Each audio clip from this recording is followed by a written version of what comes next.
May 10th. Thank God for the rain, which has helped wash away the garbage and the trash off the sidewalks. I'm working long hours now, 6 in the afternoon to 6 in the morning, sometimes even 8 in the morning, 6 days a week, sometimes 7 days a week. It's a long hustle, but it keeps me real busy. I can take in $350 a week, sometimes even more when I do it off the meter. All the animals come out at night. Whores, skunk pussies, buggers, queens, fairies, dopers, junkies. Sick, venal. Someday a real rain will come and wash all this scum off the streets.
Yeah, it's the Ron and Fez show. And we're live, 866-RON-0-FEZ. 866-RON-0-FEZ. Fez Watley taking today off, but he is out of the hospital. and home. And thank you, everybody, that send emails and stuff here to the radio station. Fez will be back in just as soon as he is up to it. But Eastside Dave will be sitting in along with the man in black, Earl Douglas. And the word of the day, smile. The word of the day is smile. Dave, let me ask you this. By the way, I saw you at Union Square over the weekend with the Pack Kids. Happy Typing Girl on TV today? Yes, Happy Typing Girl will be on Glenn Beck's show on CNN Headline News today, 3 o'clock Eastern Time, representing the PAC. That should be quite exciting. So check that out. Just her? No Sheepy with her? Just her. No Rick Ocasek? No one from the Cars will be there. By the way, I heard Earl was afraid of Rick Ocasek over the weekend. Yeah, he was told, everyone in the mob at the PAC said, Earl, there's Rick Ocasek. Wouldn't move a muscle. Just sat there, very scared, very, very... Well, Earl-esque. Yeah. Wait, whoa, slow down. First of all, they said, where's Rick Ocasek? I never saw him. Why are you screaming? Why are you starting that angry? Why aren't you acting like a person? There's a new thing with you. You're far too angry and you're far too defensive. Silence and rage. No, it's Showdown Ass Monday. Is it Showdown Ass Monday? Is it or isn't it? Yes, it is. Then you need to calm it down, Earl. No, you're afraid of Rick Ocasek. Why? First of all, I'm not afraid of Rick Ocasek. I never saw Rick Ocasek. Because you wouldn't turn around. No, I turned around, and usually, and then you're screaming again. I'm not trying to scream. I'm really sorry, but and usually when we see a celeb, what's the word of the day? Smile. Smile. And usually when we see a celeb, the first person who goes running after him is Dave. So I turned around and I see Dave, and Dave's not moving. So I thought, you know what, they're screwing around with me. They're just playing with my head a little bit. This doesn't even make sense, what you're saying, and I never saw Dave run at anybody. Yeah, and I wanted to play cool. Did you get a chance to talk to Rick Ocasek? No, I did not get a chance. I never saw Rick Ocasek. Did you talk to him at all? No, I didn't. I saw a picture of him and Flea together. First of all, Flea's not even old enough to be in a square park, and I'm going to talk to people about that. You got to be 21. There's also a photo of Mike Kaka trying to saw that. Rick Ocasek sign up the petition. Yeah. And Stalker Patty goes in and just totally, according to some people, ruined the moment. Well, people ruined being Mike Kaka. Mike Kaka said he was having a very intimate moment with Rick Ocasek and maybe even going to get Rick Ocasek to come over and join the protest. Mm-hmm. And Patty just came in and started saying, I love all your albums. Each one of them so good. So then Rick Ocasek flew like Carl Lewis. Well, let me tell you, it's more than what Earl did, which was nothing. That's true. Showed up very late at the protest. Earl did. Who, Earl did? Yeah. Showed up very late. I showed up like 12:15, 12:30. I was really. There's the smile. I was really amazed that all you guys showed up at all, though. So it was very cool. The only one who didn't make the scene was Fez, and again, he doesn't feel well. Yeah. I'm going to tell you right now. You get another stint, your second stint. You really don't feel like running out going to protest. You want to just lay down and take it easy for a little bit. Supposedly he and Alki are getting a room together, which would be nice. Unbelievable, Christina. Hey, Andy and Mike, you're on Ron and Fez. Hey, Dave said 3 p.m. for headline news. Yeah, it's 7 p.m. that she's on.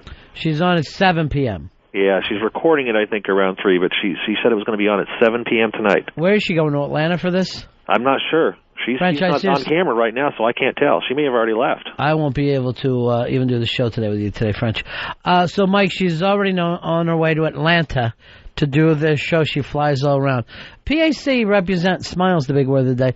PAC represent in a big, big way. Very, very proud of those guys. They're everywhere. Yeah. I couldn't believe the turnout. Yeah. I would say $125. I would say there was 125 people there. And I thought I was proud just to be a part of them. That day changed my life. And there were people from all the message boards there. It was really fun. Mm-hmm. All right. Coming up a little bit, we're going to be talking about who killed Kennedy. Who killed John Kennedy? I think he would have been 90 years old. Coming up this week, I believe, at some point. All right, 866-RON-0-FEZ. 866-RON-0-FEZ. We've got the author of a book, actually of several books, but the most recent is called the the assassination of President John F. Kennedy, reclaiming history of the assassination of President John F. Kennedy, and that's Vincent Bugliosi. Vincent Bugliosi. Now, I think everybody in the country has read the book Helter Skelter about when Vincent Bugliosi was the prosecutor dealing with Charlie Manson. He has done a book, very, very big book, on going through everything in the Warren Report and what actually happened. Were you one of the conspiracy guys, Absolutely, Dave? yeah. I think the JFK was probably killed by LBJ. Because LBJ wanted in there so badly, needed the White House seat, and promised to get a Vietnam War going if generals in the Army would help him. All right, Earl, for you, who killed Kennedy? I think it was a combination of the CIA and the mob. I think CIA and the mob, and what reason?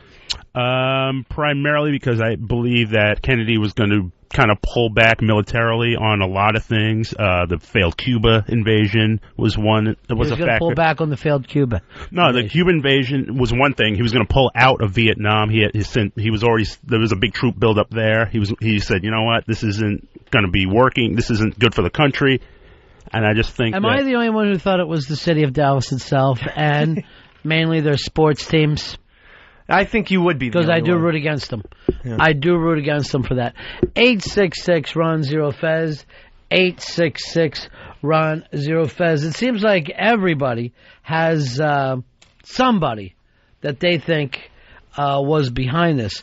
And I guess the Oliver Stone movie, the biggest thing that ever come out, because not everybody goes out and read a book. And I believe there's hundreds of books about the Kennedy assassination. But I think the Oliver Stone film was at least the biggest film ever done on it. And you're a big fan of that. Oh, my God, it's the best. Yeah, in fact, that inspired me to read Crossfire by Jim Garrison. He wrote a huge, 1,000-page book. I read every word, and I worship JFK. I think JFK is one of the best. You didn't think Jim Garrison was a nut? No, I think he had some eccentric behavior, but I don't think he was a nut personified. Earl, Jim Garrison, nut? I don't think he was like a big publicity seeker. He wasn't crazy. I mean, he was a very meticulous. He went through all these facts very meticulously, tried to put the pieces all together. Went after very big fish too. And then nothing happened for him. It was a ridiculous thing when you look back on it. It was a ridiculous failure. Yeah, but, someone has to try. I mean, there was a lot of suspicious people in there. Clay Shaw, Clay Bertrand. Who are they? Well, one was Joe Pesci, and the other was Two-Face. Here's Mike. Mike, who killed Kennedy? Yeah. Hey, buddy. The Federal Reserve Bank, actually the corporation that owns the Federal Reserve Bank, because Kennedy, 10 days before he was assassinated, said that he was going to tell the American people what atrocity was being portrayed upon them by the Federal Reserve, and he started printing U.S. notes instead of Federal Reserve notes. So if you find a Kennedy $5 bill, it says a U.S. note instead of a Federal Reserve note. And that's why they got him. Yeah, because he was going to pay back the debt with U.S. notes and make basically the Federal Reserve notes worthless. Because, they'd already taken us off the silver standard at that point. And the last time that was done was Abraham Lincoln tried to do it. He was going to print his own script. And they killed him, too. All right, 866-RON-0-FEZ. 866-RON-0-FEZ. If you are a president, don't mess around with the bank. Charlie, who killed Kennedy? It was definitely the mob. If you look, Mr. B, I know you hate Dallas, but I've been there. I stood on the spot where the shot is. If you look from the book depository to the spot, they have an X on the road. There's no way he took that shot because he had much clearer shots earlier. Because Kennedy reneged on the 1960 election, he was killed by the mob. 100% true. He was supposed to do some things for the mob because they brought him Illinois. They raised the debt in Chicago for Kennedy to get elected. He won Illinois from that. And they and why didn't the government be? They would have to be part of the cover-up, right? The CIA killed him. They could have killed him a billion different ways. We never would have known. The mob does not have, they can't get Kennedy's food. They can't take Kennedy while he's sleeping. Yeah. But you renege on the mob, you'll be killed in public. The CIA do not kill people in public. Thank you. 866-RON-0-FEZ. 866-RON-0-FEZ. Here is Here's Chris. Chris, you're on Ron and Fez. Yeah, Lee Harvey Oswald killed Kennedy. You need to read the book Case Closed by Gerald Posner. It came out about 10 years ago. Mm-hmm. If there's any sort of governmental involvement, it would have been Castro and the Cuban government. Not necessarily the mob. All right, could have been Castro and the Cuban government. Bill, you're on Ron and Fez. It was Oswald. I mean, there's no other evidence to support any other theory. Thank you. 866 Ron Zero Fez. 866 Ron Zero Fez. Let's go over here to Matthew. Matthew, you're on Ron and Fez. Hey, buddies. Yeah. Joe DiMaggio. He was jealous because Kennedy was having the affair with Marilyn Monroe, and he's a hot-blooded Italian. It's obvious. You know, nobody would have had more of a reason, you know. But Joe never would have stopped killing people. It was by who slept with his wife. And that's gotta kill you. You're Joe DiMaggio. You got the streak. You still can't keep this woman interested. She still has to run around with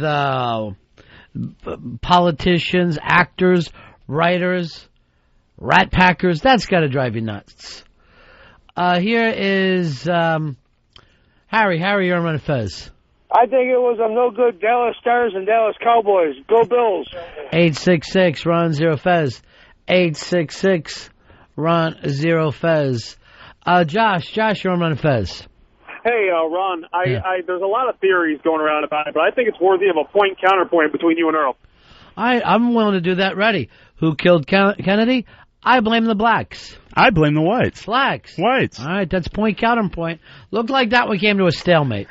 And the thing is, Earl, you seemed adamant. I disagree with you, but I will tell you something. You seemed adamant on that one. Bobo, who killed the Kennedys? Hey, you buddies. Yeah. I shouted out who killed the Kennedys, and after all, it was you and me. Thank you. 866 Ron Zero Fez. 866 Ron Zero Fez. John, you're on Ron and Fez show. Yeah. Aliens killed him. Thank you. 866 Ron Zero Fez. 866 Ron Zero Fez. Mark, you're on Ron and Fez. Yeah, who cares who killed Kennedy? Just be glad that it happened. 866 Ron Zero Fez. 866 Ron Zero Fez. Jerry, who killed Kennedy? Jerry, we got you, buddy? Hi, Jerry? Yeah. Clearly suicide. Suicide. 866 Ron Zero Fez. 866 Ron Zero Fez. I will back up the fact that it was suicidal to go through Dallas in that car. You're not going through in a ragtop. I'm going to be in the back of Humvee at the best. Here's David. David, you're on Ron and Fez. I think background might kill them. 866 Ron Zero Fez. 866 Ron Zero Fez. Now, Vincent Bugliosi is stopping in just a couple of moments. Vincent Bugliosi, he's written a brand new book about the Kennedy assassination, Reclaiming History, the assassination of President John F. Kennedy. I'm willing to believe him and finally put this behind us, whoever he comes up with. Tom, you're on the Ron and Fez show. Yeah, I'm thinking, E. Howard Hunt just had big deathbed confession blaming Lyndon Johnson and a bunch of CIA guys. Oh, yeah, he told his meth head son that he hadn't talked to throughout his whole life. Hey, Jim, you're on the Ron and Fez show. Hey, buddies. Yeah. I think it was the CIA in conjunction with the Democratic Party because Kennedy found out that they killed Marilyn because she was bringing down the presidency, and that's the same reason his brother got killed. So the Democratic Party said, we can't let him bring this up. Let's whack him. Well, they whacked her, and he found out, and he was going to have an investigation, so they whacked him. Thank you. Here's Mike. Mike, you're on Ron and Fez. Yeah, George Bush Sr. Why George Bush Sr.? So he could take over the presidency within really another 30 years? No, go back to the Bay of Pigs invasion. Was Operation Zapata. George Bush Sr. owes which oil company? Zapata Oil, just outside of Cuba. So it all ties together? It could be. Thank you. 866-RON-0-FEZ, 866-RON-0-FEZ. Well, we'll bring Vincent Bugliosi in to talk about the book that he's done, Reclaiming History, the Assassination of President John F. Kennedy. It is available today. Vincent Bugliosi also was the prosecutor and, of course, writer of the book Helter Skelter. He's coming in right now. Welcome to the show, sir. Happy to be on the show. It's a pleasure to meet you. I'm Ron Bennington. This is Eastside Dave with us today. Eastside Dave? Eastside Dave. He's from the east side of New Jersey. Very good. Nice to meet you. Nice meeting you. I don't know the last time I've seen a book so large. I will give you credit for that. Well, it's close to 3,000 pages, but there's a CD with about 1,125 pages. The book itself is maybe 1,650 pages or so. A very, very simple case. Very simple case. Within hours of the assassination, virtually everyone in Dallas law enforcement, I'm referring to the Dallas PD, Dallas Sheriff's Office, local FBI, it was obvious to them that Oswald had killed Kennedy, and it was pretty obvious that he'd acted alone.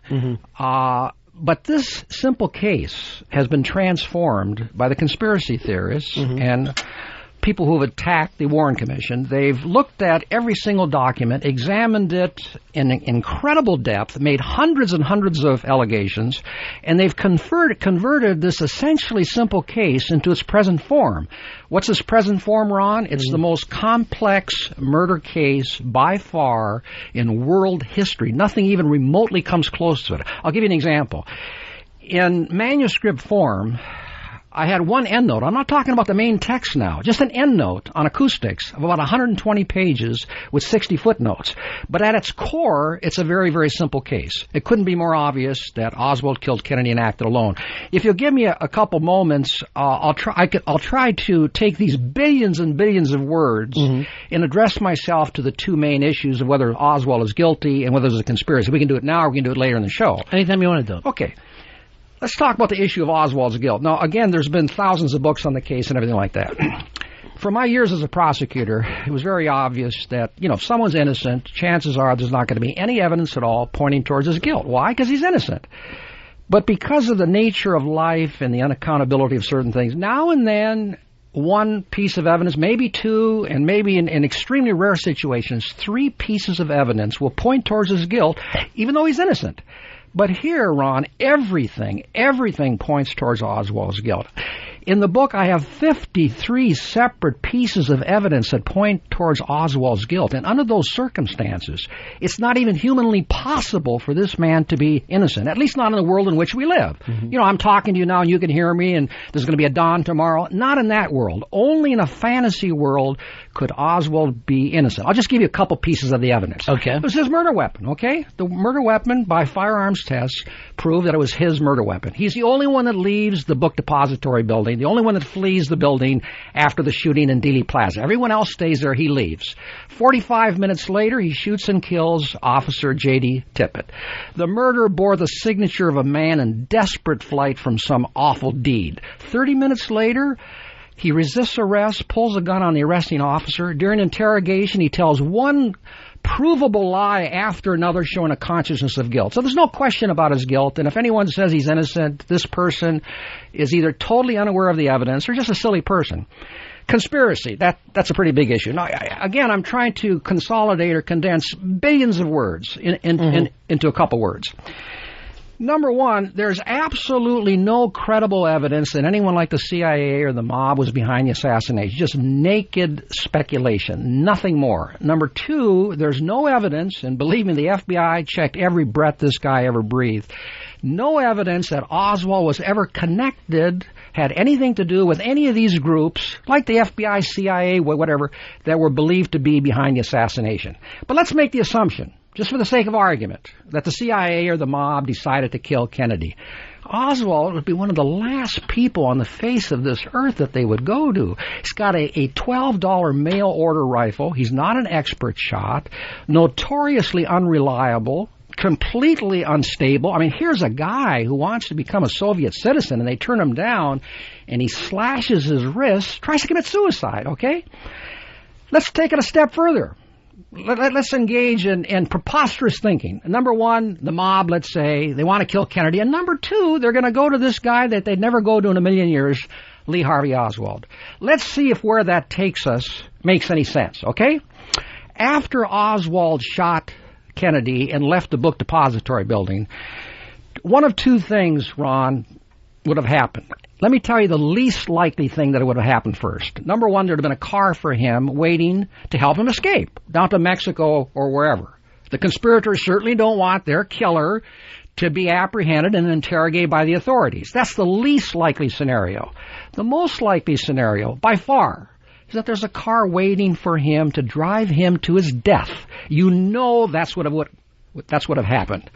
Yet we know that Oswald's out on the street with $13 in his pocket, and he's trying to flag down buses and cabs.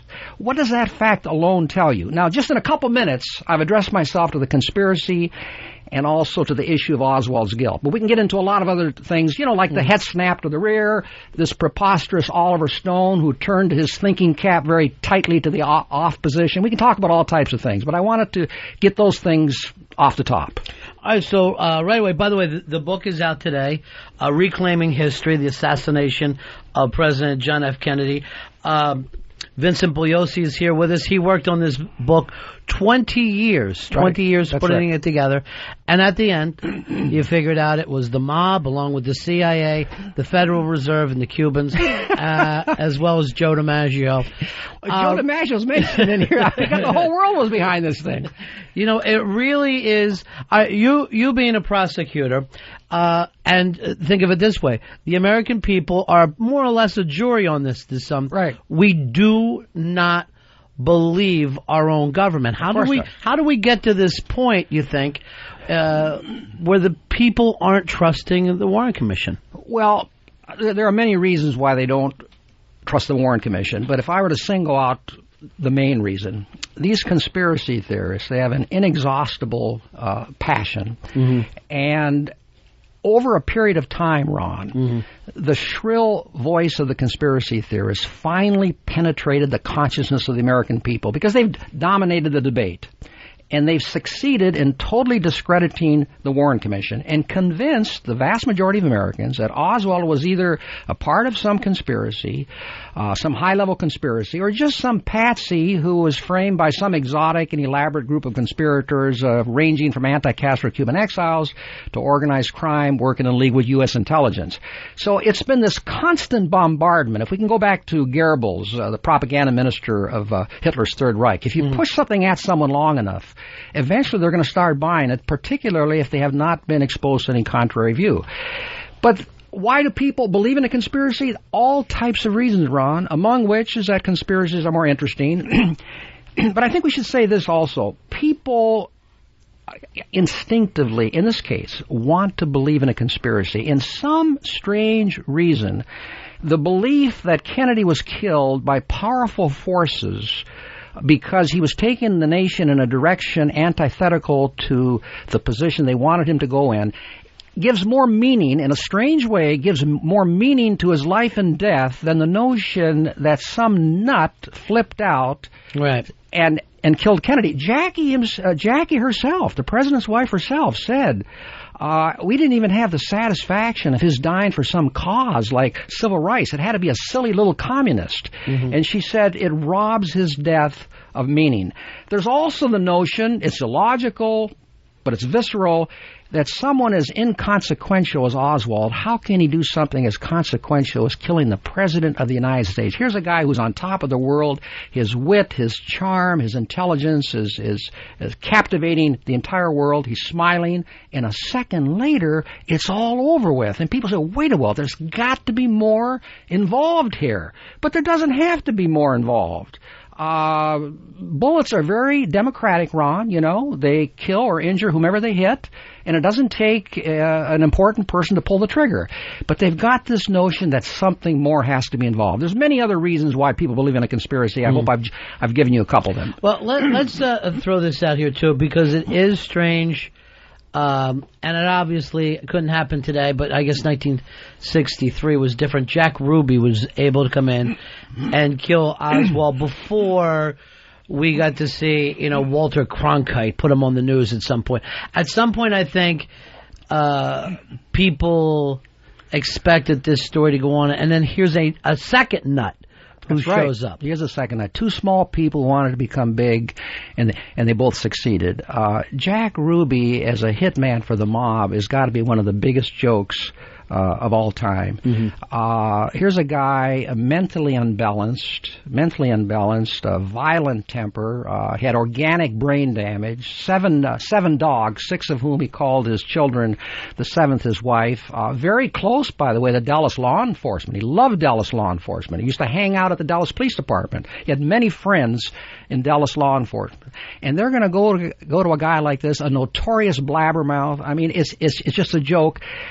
A guy who knew him very well, Jack Revelle. Jack was the head of a criminal intelligence section of the Dallas Police Department. He testified before the House Select Committee on Assassination. He says, look, Jack Ruby is a buffoon. He says, and I say this to this committee, if Jack Ruby was a member of the mob, then the personnel director of organized crime should be replaced. And here's the interesting thing. The FBI interviewed maybe well over 100 people who knew Ruby very, very well.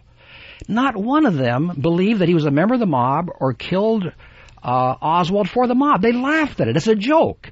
And yet people, young conspiracy theorists in Topeka, Kansas, and Sheboygan, Wisconsin, who never met Jack Ruby, don't know a thing about him, they're convinced he was a big mobster and he killed Oswald for the mob. How did he get so close with a gun? How did he get so close? He came down the Main Street ramp. Yeah. The officer at the top was looking in an opposite direction because a car was leaving, and he walked right down, walked up with his gun.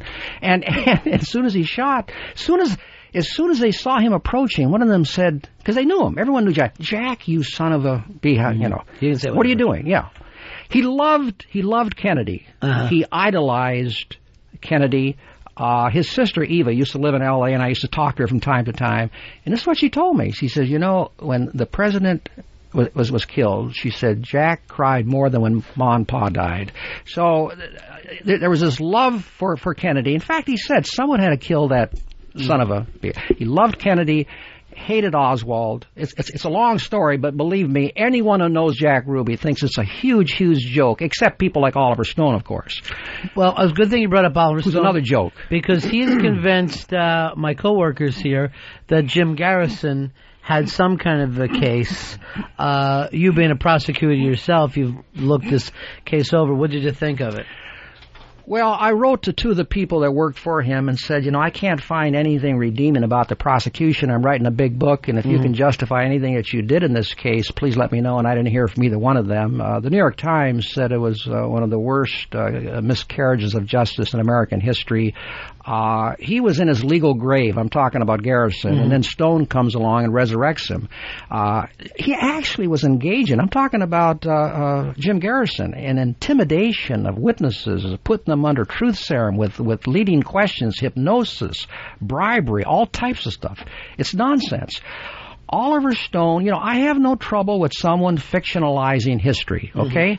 But they got to call it fiction. But he had the stratospheric arrogance to try to convince people that his movie was actually the truth, okay? And you don't do stuff like that. He came up with 10 groups, supposedly had a motive, and all 10 were involved in the assassination. So he had his thinking cap turned tightly to the opposition, like I said. Let me give you an example of how silly Oliver Stone is. I told you about those 53 pieces of evidence that I had against Oswald. Okay. Not one of those pieces of evidence was in Stone's movie. 3 hours and 8 minutes, and, you know, I guess Oliver had a problem. I mean, 3 hours and 8 minutes is not that long. So he couldn't find the time for one single piece of evidence pointing towards Oswald's guilt, and he said he wanted to put everything on the table, not one piece. Now, he did say this. He did say that the murder weapon was ordered in an alias of Oswald, Oswald's alias name. Fine, that sounds good, okay? But then he goes on to say that other people ordered the weapon for Oswald to frame him.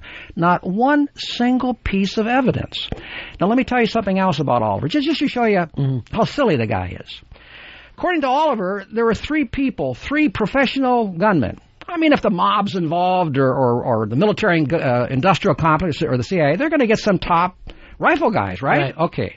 He said there were 3... I'm getting this from his film now. I'm not making this up. You can't make up stuff like this. It's too far out. So he's got 3 professional riflemen shooting at President Kennedy, according to Oliver Stone.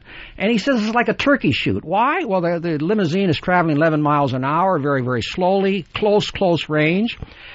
Now, they fired 6 shots, according to Oliver Stone. I'm quoting him now. Mm-hmm.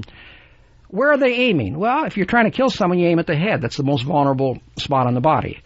Listen to what Oliver Stone says. Now my question is, Oliver, did you bother to read your own script? First shot, it's a turkey shoot, right? Mm-hmm. Sitting duck. Professional gunmen, top people, Ecuador, wherever they're from. First shot not only doesn't hit Kennedy, according to Oliver Stone, misses the limousine entirely. Can't even hit this large limousine. Second shot hits Kennedy in the throat, misses the head. The head's the target.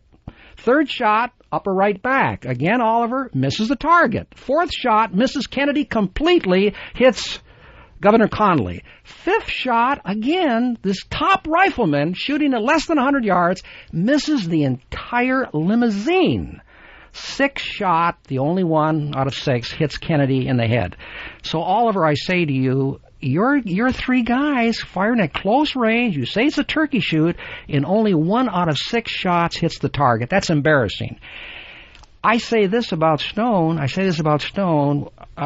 lot of people are reading this, but the L.A. Times just said it's a book for the ages. When he goes to Hollywood cocktail parties, he's going to be wondering, if someone has read the book, and if he thinks they have, he's going to avert their glance. I'm going to be candid with you. You don't want me to lie, do you, Ron? No, not at all. Okay. This book here, Reclaiming History, is a book that no one thought would ever be written. It's a book that settles all questions about the assassination once and for all. No reasonable, rational person can possibly read this book without being satisfied beyond all doubt that Oswald killed Kennedy and acted alone. And I also say this, as long as people are interested in this case, and as you know, they've had more interest in this case than any other murder case in world history, as long as people are interested in this case, whether it's 100 years from now or 1,000 years from now, Reclaiming History is the one book that they're going to have to read. And I'm not just saying this. The L.A. Times said it yesterday in a review. This is a book for the ages, they said. So you think you've got the definitive book out? I don't think there's any question about it. I'm not, I never said that about any of my other books. And, I wrote Helter Skelter, which is the biggest selling true crime book in publishing history. I co-authored it. Mm-hmm. Biggest selling book. And I never said that about any of my other books. I can't do anything better than this book right here. This is the best that I can do. I put everything into this book for 20 years. Well, tell me why about that. Was Kennedy important to you, or was it this I'll tell you how I got in the case. Miscarriage of the truth? No. I'll tell you how I got in the case. 1986, London Weekend Television asked me if I would, quote, prosecute Oswald in London. 21 hours. Actually, they said 28, which sounded interesting. But I turned them down because whenever I get called. I remember when they did this. Yeah, but I turn everyone down because I just don't have time. I'm always busy. But they said, wait a while. This is different. Totally different. I said, well, you tell me how it's different. Well, for one thing, there's not going to be any script. They said, we know you got a love affair with a yellow pad. The yellow pad's going to be your script. We're going to have a regular federal judge from Texas, a regular federal jury, the real Warren Commission witnesses. Jerry Spence, you've heard of Jerry Spence? Mm-hmm. Jerry's going to defend Oswald. Well, we worked on it for about 5 months. When I heard that, I said, this is as close to a real trial as this guy was ever going to have. And Time Magazine said that. They said it was the best TV courtroom drama ever, the closest to a real trial that Oswald would ever have. Once I got into the case, I saw that all these silly conspiracy theories were just pure, absolute moonshine. And yet the American public was going along with it. And if I hadn't tried that case in London, by the way, the jury convicted Oswald. If I hadn't tried that case in London back in 1986, I would never have written this book.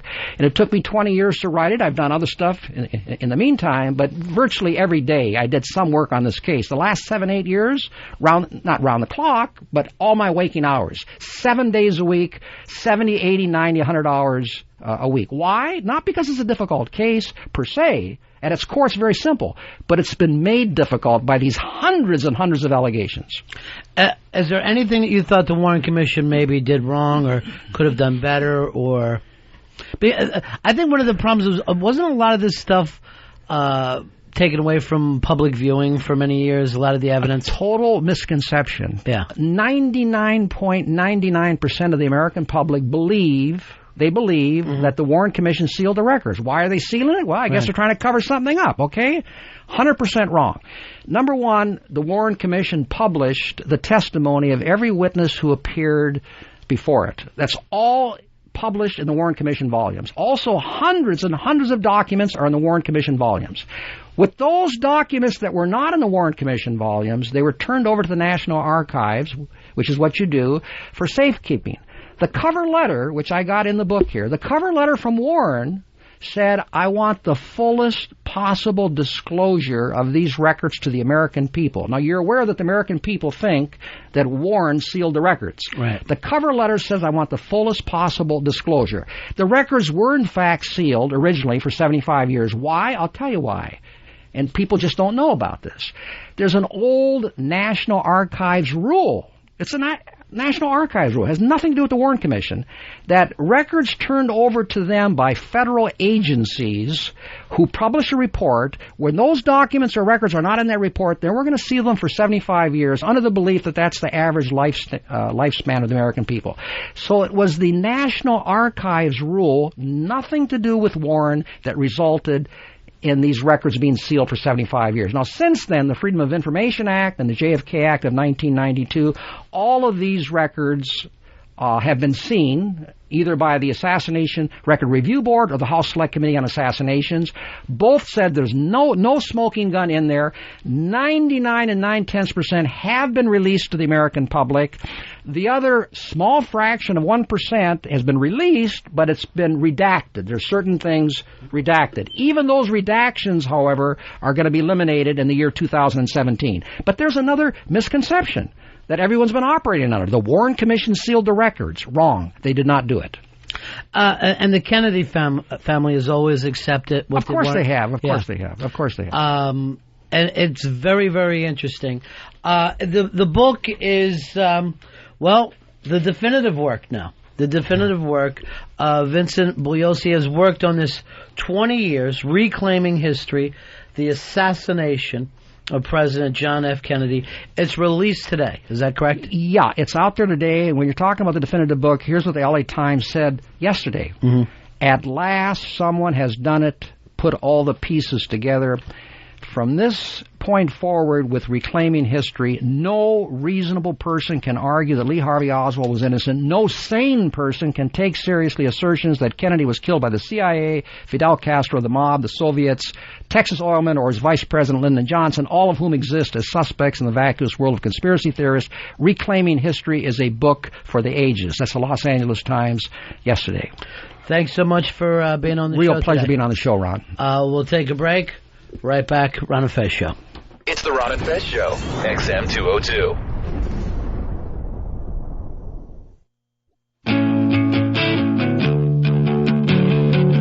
Yeah, buddies, Ron and Fez Show. Fez Whatley will be back later this week when he's done faking the stent thing. 866-RON-0-FEZ. 866-RON-0-FEZ. I may have to start demand to see the stents before I believe it. Talking with Fezzy over the weekend. Seems like he's doing really, really well. I know he still hurts from where they put it in at, but he's not having the chest pains anymore. That's good. I'd take a thigh pain over a chest pain any day of the week. Well, he says it's more groin than thigh. Oh, okay. Which is, I don't know. Maybe I'd rather have the chest pain. So many people want to send stuff and all. I guess we'll just wait for them to come back. You know, everybody wants to send flowers. I don't know what a man does with flowers. I know women like flowers. I don't know any man who's like, oh my God, I got some flowers and they're gorgeous, and they make the room feel better. I think you just try and pawn them off to your mother or any type of female who likes flowers. I just throw them directly in the trash, even when they come in. But so many people have been claiming that, okay, we're going to help Fez in his new lifestyle.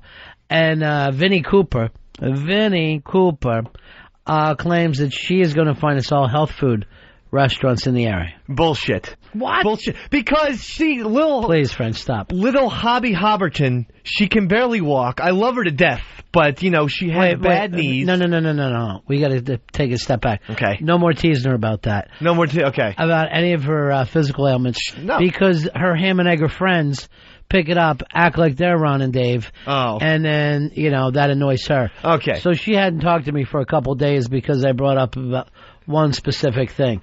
All right. Well, no, she's a beautiful person, but it's very unlikely she does her own thing, and quite frankly, you know, she likes to...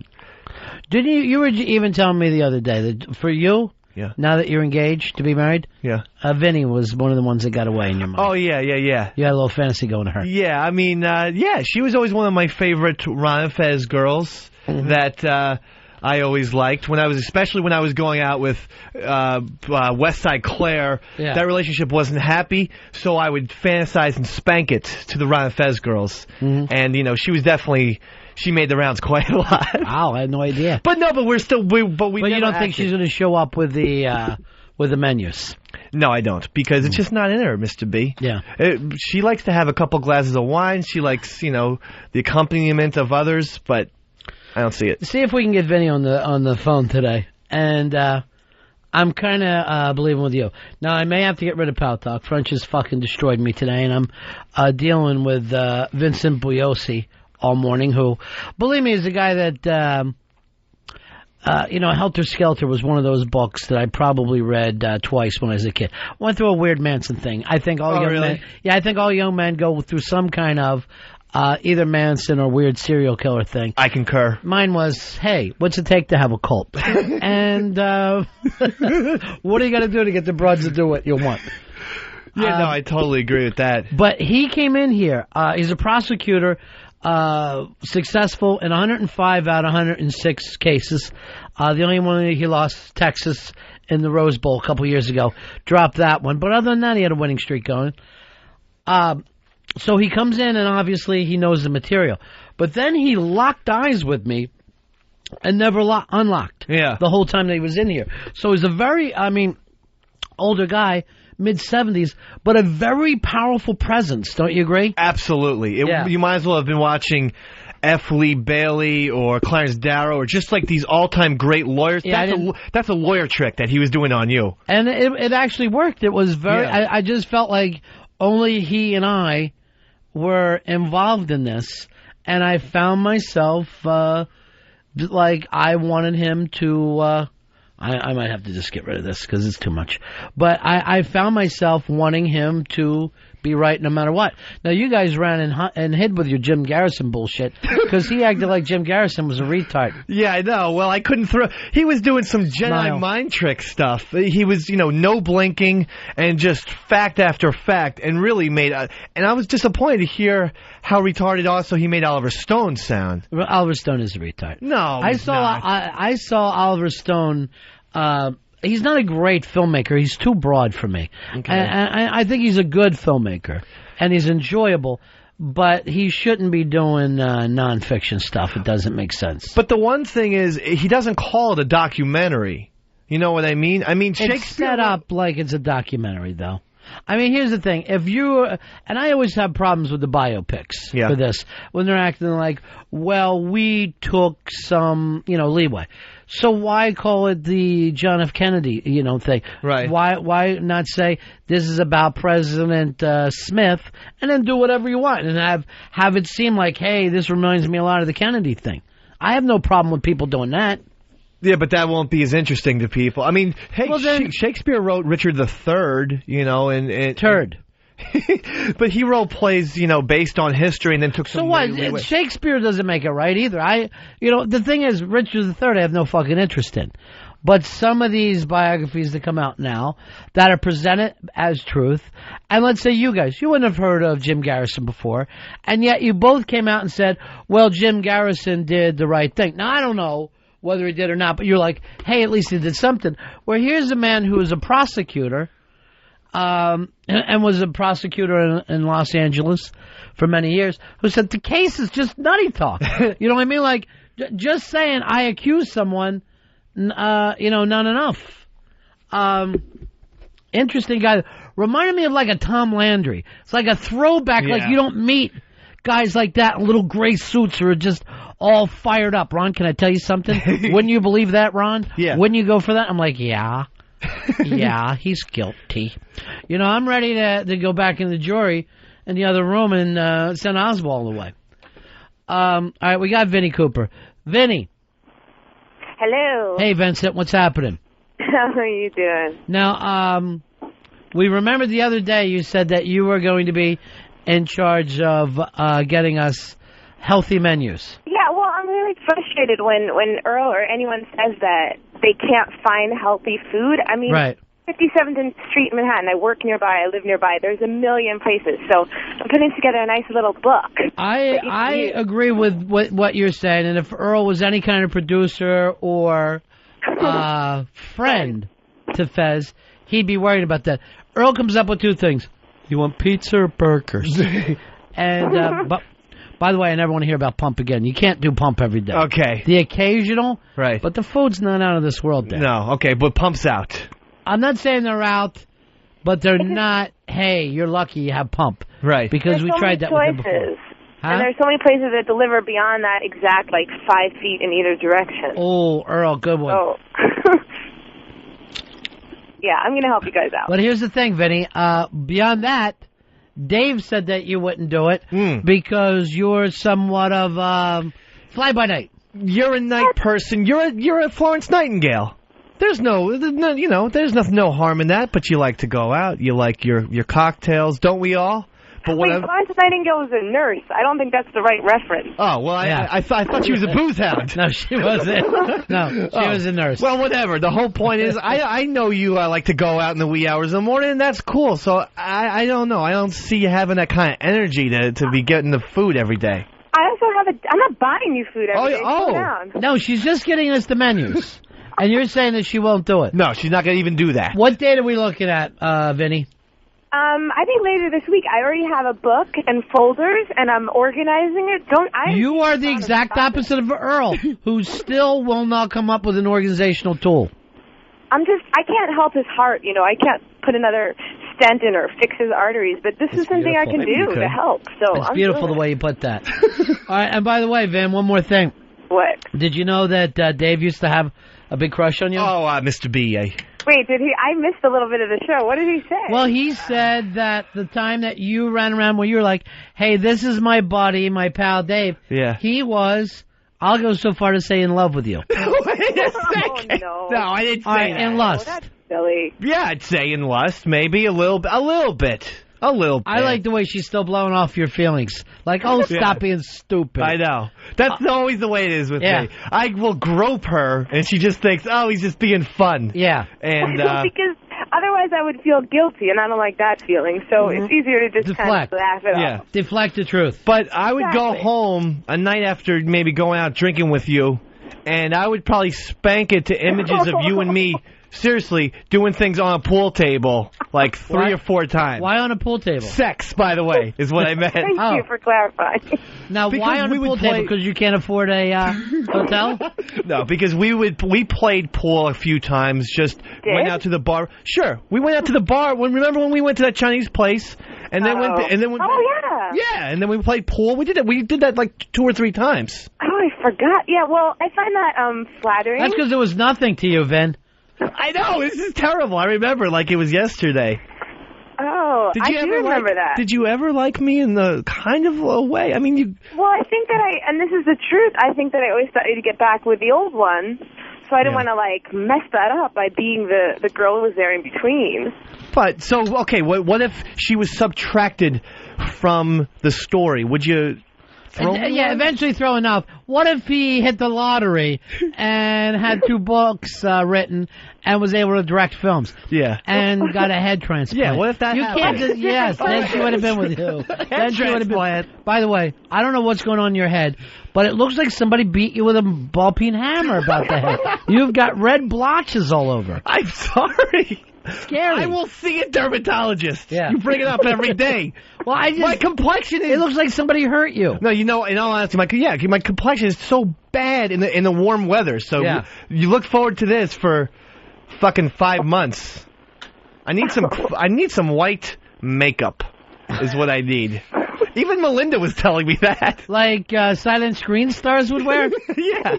She goes, you really could benefit from makeup. She said I was handsome, but not my complexion. You know what would be interesting if we were the first radio show in history with a makeup person, where we actually all got makeup before the show.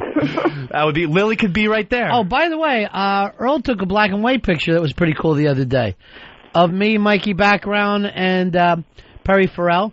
Mm-hmm. And I don't know what it is about the black and white, Earl. It looked very classic, though. Yeah, there's a timelessness to black and white. I prefer to shoot black and white. I never saw you shoot like people like that before. We should only be shot in black and white. Absolutely. Because then it looks like, it gives us a film noir thing that I'm after for the show. And just everyone looks better. I know, me personally, I don't have the demon eyes. Red eyeballs. I always have the red eyes. Yeah. And then the... Why do only some people get the red eyes? I have no idea. And why, I become absolutely like Brother Love in photography, too. Just a fucking New Jersey Devil red thing going on. Well, that's the way you look. I know. All right, Vinny, I don't want to keep you all day. No, it's fine. The truth is that I think that the fact that I like Dave as a friend, you should be flattered. Because for me, that's a lot more rare than liking people the other way. He's already done with. He's moved on past then. The thing is this, Vin. Some people think you're lying about helping Fez, and I'll just put it out there. Well, those people are stupid. All right. Bye-bye, honey. All right, bye, guys. Hey, and another thing, Vin. What? Any of your friends who try to repeat my jokes to you, I want you to out them. You mean like on IM, perhaps? I don't know who does it. I'm going to guess like people like Photoshop Mike, because I know you hang out with him. Oh, that. No. But anybody who, like if I tease her about something, she says it doesn't bother her.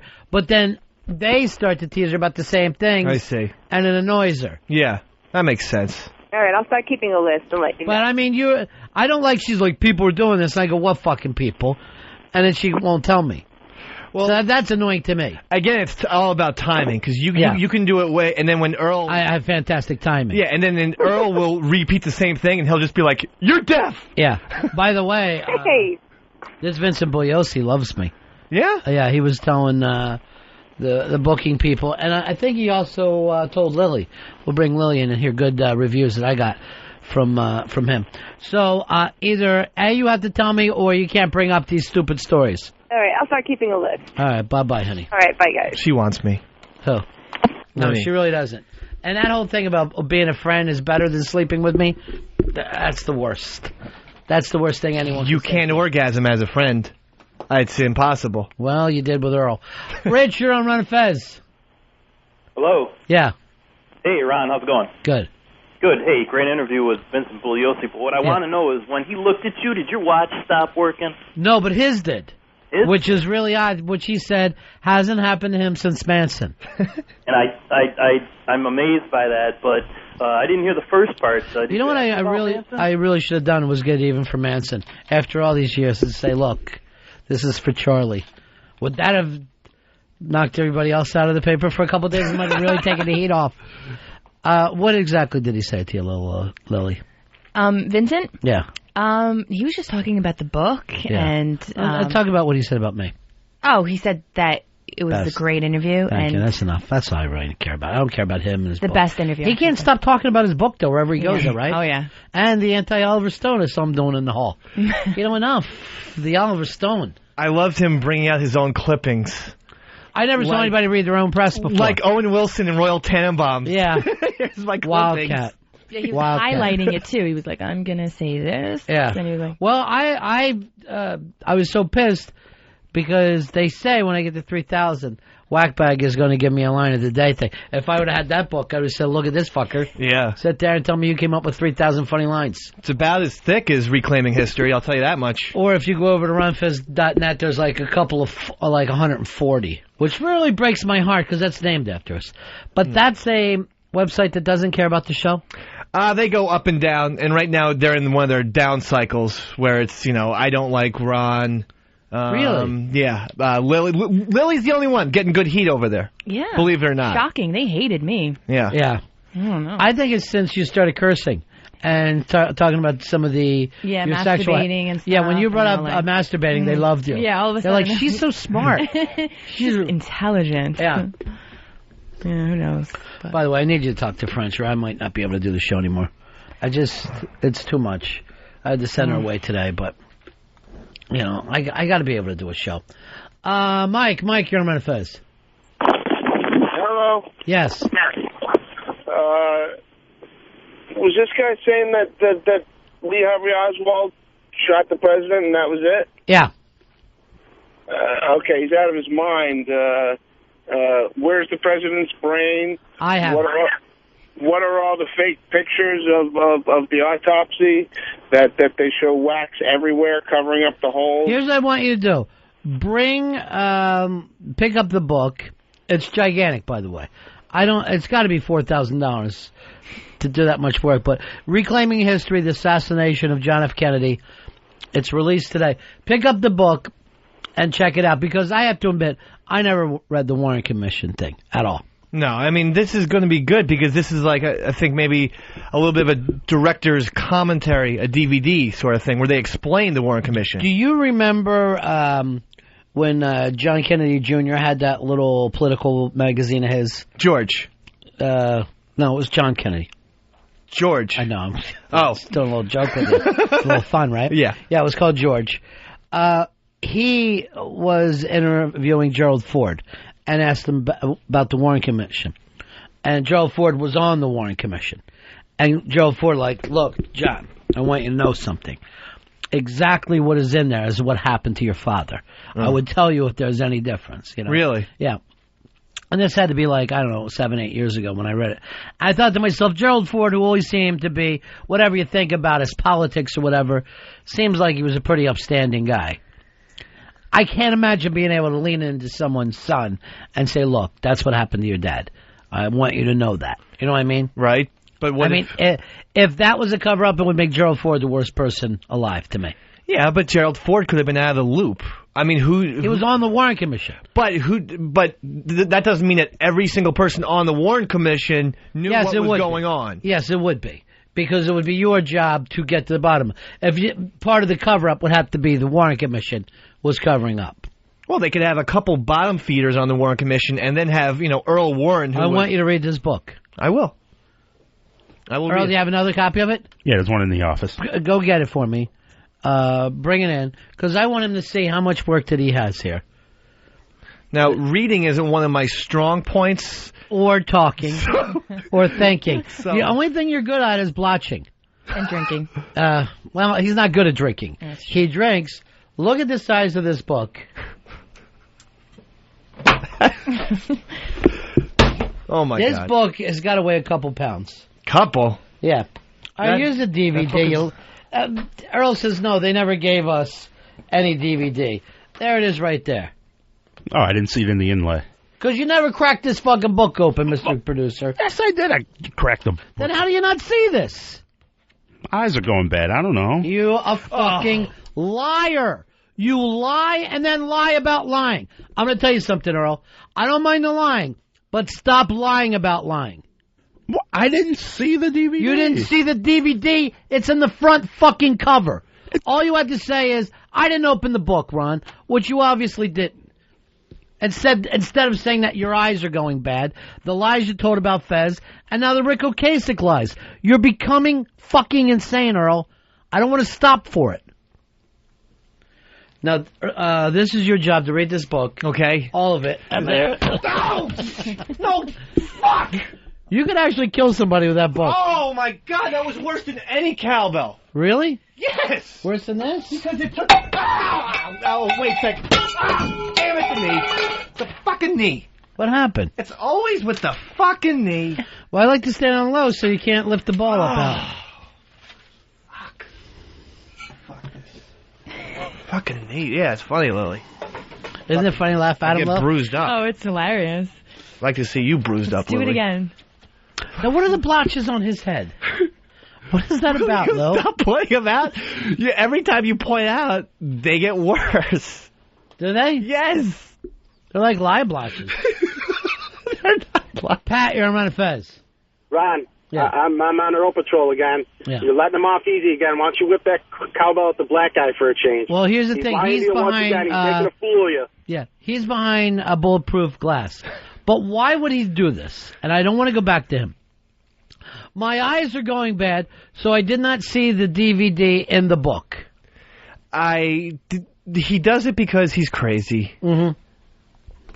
And he does have a serious problem about truth. I mean, he does. He told us he got to the PAC protest at 12:15 this morning. Well, I was there at 11:55. Earl came straddling in at about 1:15. That's a bold-faced lie. It's an hour. That is a bold-faced Earl, lie. here's the thing. You have the balls to call anyone else a liar after you said your eyes are going so bad you don't see a DVD that's stapled to the front of a fucking book that you're supposed to at least look at? Swear to God, did not see it. And I know what time I got to the protest. I got there between 12:15 and 12:30. You didn't see it because you never cracked the fucking book open. Crack the book open. Because you're a liar. You lie, Earl. I don't know what else to say. I opened the book. I looked through the book. I knew how many pages there were. It was over 1,600 pages in the book. That's what he just said in here moments ago. No, but when... Why can't you just admit that you're a liar and then we move on? Admit that. I'm going to admit to something I didn't do, and he's saying I arrived at 1:15. I talked to Fez over the weekend. He went through everything when you abandoned him. And he still heard about it, Earl. And then he says the thing that hurts him is that you lied about your lies. Look at that thing, that map with the fires that are in Florida. Now, here's the weird thing about that. I was in Florida most of the late 80s through most of the 90s. Never remember any of these fires. And now they started until like 8-9 years ago. Now they happen constantly. I wonder why. We're too close to the sun. That could be somehow the planet has got too close to the sun. That's got to be going for Al Gore's thing, because maybe the planet's getting hotter and drier, too. I mean, that's You know evidence. who's getting hotter? Who? Al Gore. He just looks fantastic. I don't know about the planet. He lost a couple pounds. But he looks terrific. Yeah. Not the biggest Al Gore fan, I'm not going to lie to you. Oh, I love him. I hope he runs in 2008. I just had an epiphany. I'm not sure I like Barack Obama. I'm not sure. I can't vote for Hillary. I can't vote for anybody. I think I want Gore back. I don't know why. I just want him. I think he's very presidential, and I think he's the most intelligent. You know who you would be a fan of, I think, if you would open up to it? The abortion-loving Rudy Giuliani. He loves abortion. Yeah, I mean... He says he's performed 3. Oh, wow. I didn't hear that. Well, that can't be good for the GOP candidacy right there. I don't think it's a problem. I think most people do. Hey, you know who I'd like to get on this show is Christopher Hitchens. He wrote some kind of book like God's Not So Great or something, where it's basically a pro-atheist. All you people stop bringing your religion into the workplace. Oh, you're an atheist. Yeah. Yeah. I would definitely love to read that book. I'll get it for you, and Earl will act like you didn't see a DVD. I don't know anyone who hates America, I think, like... More than Hitchens? More than Christopher Hitchens. By the way, I want you to know something. Terrorists. I saw Christopher Hitchens, and this was at a live talk here in New York a few years back, laying out your hero, Oliver Stone. They run a fucking panel together. And Oliver Stone called 9/11 the uprising. Like it was some fucking wonderful thing. And Hitchens, fucking stop French, Hitchens started going crazy. Yeah, well, Hitchens is very cerebral. I'm sure he probably could... You mean he destroyed Oliver Stone, verbally? Yeah, while Stone sat there drinking water. Hey, we got to talk about The Sopranos. Mafia Life, Chris, is on deck. Big Sopranos last night. If you're like me and you love Mafia Peyote episodes, that was the one for you. My estimate historically, 80% of the time it ends up in the can like Johnny Sack. Or on the embalming table of Cozzarelli's. No risk, no reward. Anthony Soprano, Detective Gaudioso, Essex County. I have a warrant for your arrest. It's a Sopranos rundown with Mafia Life, Chris. I'll play that one more time, would you please? Thank you. My estimate historically, 80% of the time it ends up in the can like Johnny Sack. Or on the embalming table of Cozzarelli's. No risk, no reward. Anthony Soprano, Detective Gaudioso, Essex County. I have a warrant for your arrest. It's a Sopranos rundown with Mafia Life Chris. There we go. I want to point something out to you. You don't want it just to fall cold like that, or you want to produce a piece so it rolls all the way through. Okay. No, I mean, yeah, absolutely. Chris, how are you, my friend? What's going on, Ronnie? Just dealing with my boys. Yeah, last night's Soprano. Now I look over and Dizzy's eating a banana. Like I need to see that. Dizzy, not that kind of fruit. Only peaches. No, not even peach. Plums. Now that'll fuck me up too. Eat in the other room. Chris, did you like last night's Sopranos or too weird for you? It was incredible. It was weird. It was definitely weird, but it was the greatest episode so far this season. I like the fact that some other people besides me and Hunter Thompson have tripped in casinos. Because normally when you do acid, you try to stay out of that environment. I'm a fan of that. I've never tripped in a casino before. That was freaky, man. Were you surprised with and by the way, if anyone didn't see, you really don't want to turn off your radio right now because, with Christopher, were you shocked by that or waiting for it to happen? Yeah. No, I was shocked. I didn't think it would happen, especially that way. Yeah, I thought he was a guy that would probably stay with the show for a while. Surprised you, Dave? Yeah, it very much surprised me. And I have to say, while I liked someone getting whacked, I thought that was not the way to kill Christopher. I thought it was just a little too weak. He deserved more? He deserved more. He deserved more drama. It reminded me of when Mr. Echo got, you need a big thing, something shocking. And I didn't feel like that was it. I was a little disappointed by the way they killed him off, but, I think that it played into what was going on for the rest of the... My problem was this.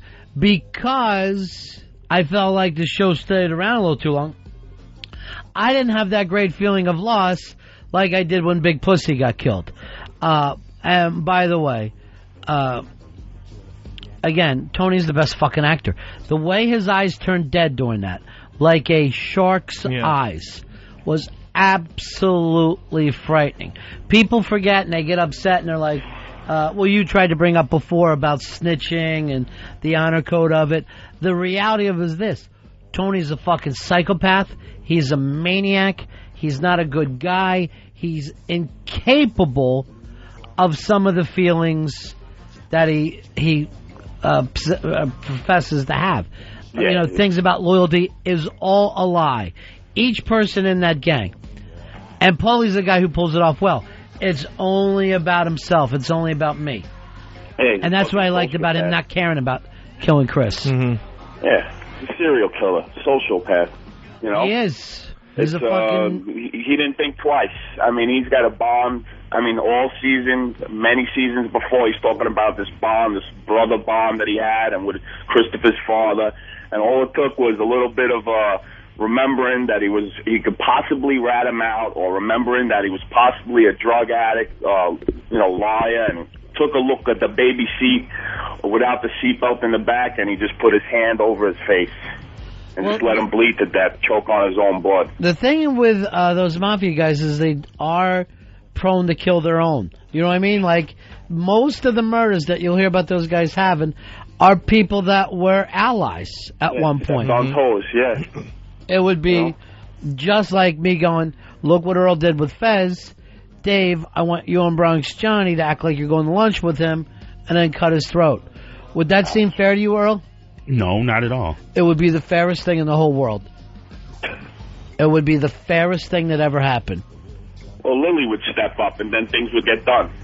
And at least Fez would be going out with friends. I don't know, how to even come out and say this. Lily has been amazing. Now, today you guys meet with sales, Earl? It's been pushed back to tomorrow. All right, I'm going to give it till tomorrow, and I'm pulling the fucking plug on this, okay? Because I can't put this young lady through this. You understand, Earl? Yes. Nervous. Yeah. After tomorrow, we pull the plug if it's not... What time tomorrow? 3:30. Do you want Dave there? I want Dave there to make sure that he's comfortable with it, I think. I was intending to be there anyway, Mr. V. I was going to be there today. Because I can't trust you, Earl. And I know that now from what Fez told me. All right, anything else you want to talk about, Chris, with last night's episode? Well, I thought it was freaky how he relates. Well, first off, back to the fact that he's a cruel motherfucker, and not only does he go and kill Christopher, then he goes to Vegas and bangs his gumada, you know, and then it's like he's relating his bad luck that it's changing. He won a couple gambling matches in the casino with Christopher's death. I think that's a little freaky, you know. By the way, that chick was so incredibly fucking hot. Yeah. Yeah. Who do you think is the next to go? Because I think Paulie. I think this is going to start a cycle now, and Tony's going to go on a rampage where he's going to look at the weak members of his crew and take them all out. And I think Paulie's going to get whacked next. You don't think the New York fight's going to turn down into some of that? Not yet, no. Not yet. 3 more episodes left, you know, and so they're going to try and, you know, cram it in. I'm hoping Philly gets taken out, but they probably won't do that. You know, I'm all for Phil getting whacked. You know? All right. How many pinky rings did you give it, Chris?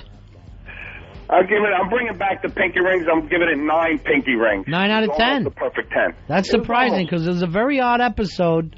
You know, people aren't used to seeing him trip. No. They're not used to seeing him fucking hanging out in the desert like Jim Morrison waiting for the Indians. Winning money at the roulette table. That I had no problem with. But you know what? Before, this guy's almost like a lunch bucket type guy. Yeah. He's never lived overly large. He's got a little mini manch. But normally it's like, yeah, get me the DVD players. Get me, you know. And now Vegas sends a fucking private jet for him? That came out of nowhere. Yeah, that's true. But the one thing about Tony, he's always been like he's like a childlike person in that he's always curious about stuff. So I could actually see him trying peyote, as bizarre as that sounds. Oh, no. Obviously he's going to fucking eat acid. I mean, the thing that I love about him is that he listens to the correct bad music. Yeah. He does drugs. He's not like, I don't understand this drug thing. He does drugs, he drinks, but he doesn't want anybody else to get fucked up with that. You know what I mean? Yeah. He gambles. Everything he doesn't accept in Christopher, he himself, you know, goes to about an 8 on a scale of 10 with that. But what did you think about him listening to The Departed with Van Morrison? Was that too cheesy for you, or was that dead on? No, it was perfect. Yeah. It was perfect timing. It's a great fucking rendition of that song, too. Yeah. Maybe I'm hoping that there's some bloodshed during a war to give him 10 pinky rings, you know, but Tony's a real cruel mother. I just realized, he fucking fell on the floor and just starts laughing. Right. And fucking, like, you know. Yeah, but also, I mean, when you're tripping, you're going to laugh about some silly shit. No, that's the way it is. Yeah. I remember tripping on mushrooms, laughing about raindrops for like 35 minutes. Well, they were just making the funniest puddle, and I thought the puddle was funny. And then, did you ever try to fucking explain it to someone that you just met? Like, the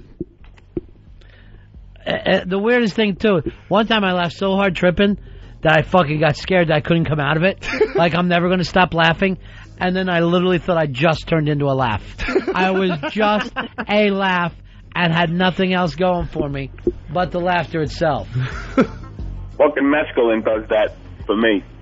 Well, you know what? Maybe we should all trip here for a show and put Earl in the fucking defense stand. Earl, I'm telling you right now, you're falling apart.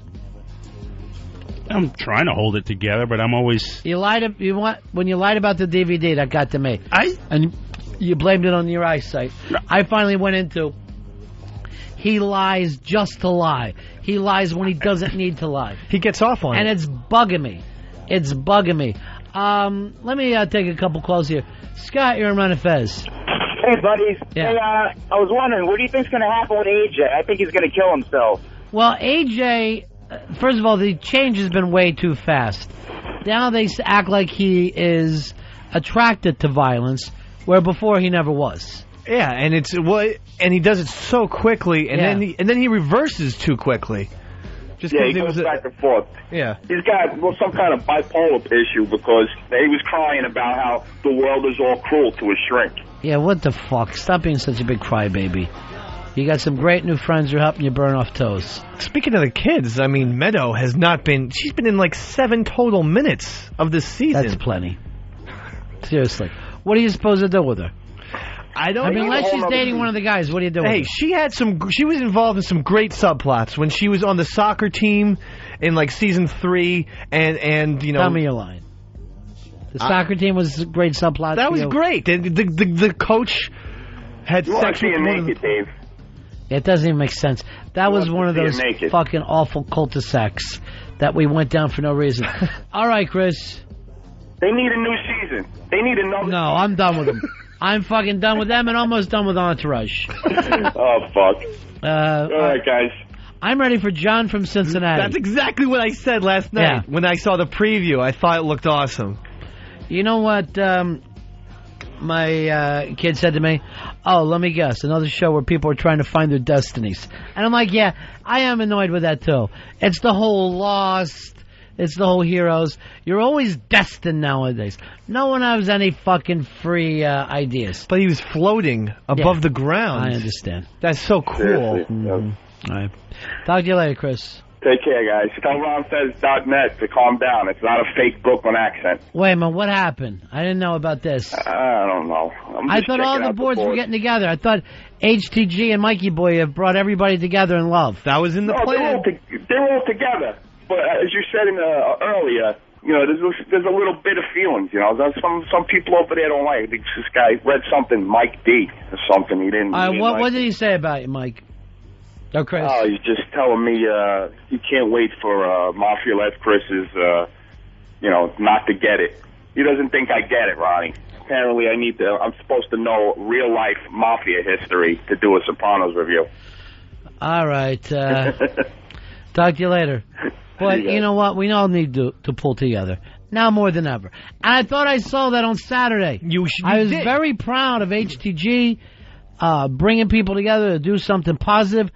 She is going to be on TV at what, 7 o'clock tonight? 7 o'clock on Glenn Beck's show, which is on CNN Headline News. Not CNN. He's not going to be on her side. He may be. Who knows? No, I do know this guy. All right. Yeah, I know. He's a right-leaning guy. Yeah. Now, Hannity, right-leaning guy, he's stuck up for the free speech gimmick. Yeah, Hannity actually does a great job on that shit. One of basically the only thing I agree with. Did you say basically? Basically. Scott, you're on Ron and Fez. Hey, Ronnie, how's it going? Good. Hey, so John from Cincinnati, JC, Jesus Christ, floating, walking on water. Is it just me? Don't ruin it for us, Scott. Wanted to watch it. Yeah. No, I saved you some time. There you go. Peace. No, because that would make sense, because Jesus was from Bethlehem, so it would be like JB. John from Cincinnati. It should be then John from Baltimore. Or John from Christtown. Here is Mike. Mike, you're on Fez. Yo, Ronnie, I'm a little afraid to invest into another HBO show here, though, because the last few, they just kind of left us hanging. All right, what's your problem with HBO? Give me examples. All right, well, I mean, the obvious one, Lucky Louie with Jimmy. I mean, I just actually got into that season, and they pulled that plug. Big deal. What about, like, Deadwood? I mean, they left me hanging there. I know they're going to make... There was no big ending for Deadwood? Nope, there wasn't. There is a plan to maybe make two-hour episodes of Deadwood to wrap it up. But, yeah, they basically left us all hanging. Very pissed off about that. All right, I didn't get into Deadwood. Loved it. What else? Rome, I would have loved to seen that gone, but, Carnival, they had an okay ending there, but it wasn't enough. What happened there? They didn't end it up? Carnival had 2 great seasons, was a really fucking cool show. A lot of people liked it. It wasn't a huge hit, but the people who liked it were loyal, and no wrap-up at all. Just wasted 2 years of your time. All right. I'll have to talk to those folks at HBO, because they seriously do make my favorite shows. And I agree with you on the Lucky Louie thing, but look back on it. Can you believe that show even got on the air? Yeah. I mean, that's really an unusual thing to get on the air. It's good for them to take the chance. But now, they should have, they should have wrapped it up for everybody, though. Bill, you're on Ron and Fez. Hey, buddies. Today on Glenn Beck's radio show, he was actually standing up for free speech and saying, it's ridiculous to start, firing people just because we don't like what they're saying and all that stuff. And also, his show tonight is on at 7, 9, and midnight. So we have 3 chances to catch it. Thank you very much. 866-RON-0-FEZ. 866-RON-0-FEZ. Richard, you're on Ron and Fez. Hey, what's up, Ronnie? I'm ready for Big Love to come back, man. That first season was brilliant. My chick is a big fan of that and I always say to her, you know what? I'm going to bring them home, but we can't keep them. I like to just bring them home for a little while, and then they leave. But she would like to keep some of them. You ever watch The Big Love? No, I want to get into it, though. It's like a chick film, right? It's like, it's all like from a women's point of view. Well, no, I thought Bill Paxton. It was all centered around him. Yeah, but I mean, the women are the I know, good people in Chloe the show. Sevigny and all that. Yeah, yeah, and the men are like the assholes, right? Yeah, like real life. That's too close to real life for me. Well, it ended on a huge cliffhanger, and I went to go rent the second season on Netflix. I had no idea they hadn't made it yet. Yeah, it's starting right after Sopranos. It's going to go. And aren't they moving it now till off the Sunday night lineup? I thought it was going to... Yeah, they're moving it to Monday. How am I supposed to believe you now, Earl? Or is this another one of your you-know-whats? What's your name? They very, very pointedly said they're going to move it on its new night, Monday nights. They very what said? Pointedly. Oh, I thought it was poignantly. I go, what's so poignant about we're going to move something to Monday nights? Could you do the polygamy thing? No, I couldn't do the polygamy thing. Earl? No, I could not do a polygamy. No, maybe it's because neither one of you are married, but I think it's the only thing that could work. Really? Yeah, I think women need to be together, and men need time to get away. That's interesting that you would say that. I had a sociology professor who believed that the only thing that would truly work is if communities got married. Like an entire village of people all tied the knot to one another. He thinks then society would truly improve. So everyone would be truly married. All the men would be married to all of the women. See, I have a problem with that because I think men are the ones who get too viciously jealous. Right. Where wait, tonight's my night with her. I mean, it would take people to totally change. But I think women are okay with, hey, there's more than one of us. Because they're, if you want to keep a marriage together, you got to know the guy's a mad fucker to begin with. I mean, the marriages that stay together means the woman accepts the guy. Right. And I mean, because we just on a physiological basis, we do have to spread our seed a lot. I don't know if I totally believe that that's the reason, because I do. I pull my seed out fucking quick as I can. The last thing I feel like doing is leaving seed behind on a fucking, who knows, I'm going to trust her basis. But, and for some reason, that's the only thing people bring up about Mormons. Not the fact that they thought that Jesus came back and talked to Indians. That doesn't bother people. What bothers them is that they have a couple of broads. Here's Bo. Bo, you're on Ron and Fez. Hey, what's your beef with the Entourage? The only thing I don't like is it's only 30 minutes long. Well, my beef is this. Nothing has happened. Nothing will happen. It's just a show about toys. I still watch it, but I never find myself caught up and thinking anything ever matters. Whether he gets the movie, whether they get a girl, because it's just, everything's so temporary. Yeah, they're dragging this Medellin thing out big time. Well, they do that every season. They have something that drags on. But the point is, it doesn't matter. Anything that would really go wrong if you were an Entourage, they never deal with on the show. Let's suppose we were the Entourage and Earl was the guy. We wouldn't occasionally get jealous of Earl. We wouldn't date women that would just want us to get to Earl. Those stories are never dealt with. Hey, Dave, you showed up without Earl, so you can't come in. You know what I mean? They just act like the four of them are... And Vincent never acts like, oh, sorry I left you guys, but, when I got on the private plane... he never doesn't think of the guys. He's always a total fucking mensch. It never occurs to him of, no, you guys can't come to the Oscars with me, but make sure my clothes are done. Oh, weird. You know what I mean? So then there's really no difference almost, or there's very little. You don't watch the show? I don't watch it. Why am I talking to you? Earl, you watch it. Yeah, I mean, they did one episode that kind of touched on it a little bit, because there was an East chick wanted to go away, and it was... And he was like, yeah, I want to go away with you, not with all of the guys. But see, that's just the opposite of what the fucking truth would be. That would be Vincent's chick would say that, not E's. You know what I'm saying? Yeah. Like, E is not fucking, for some reason, he acts like he's on the same level as Vincent. That ain't fucking the way it is. You know, at some points, yeah, you are making major decisions. At other points, you're like, yeah, I had your shoes buffed and they're back here. You know what I'm saying? Like, yeah. Even though you had a friend, at some point, fucking Vincent would become angry with them and they would be angry with him because that's just the way life is. But they never deal with those type of things. It's just a fucking show of nothing, basically.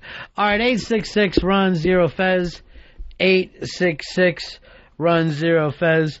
I don't think we pushed this, but if you are in New York City, you can go see Vincent Bugliosi tomorrow at the Great Hall in Cooper Union at 7th Street and 3rd Avenue. I don't even know this place. Have you been there, Earl?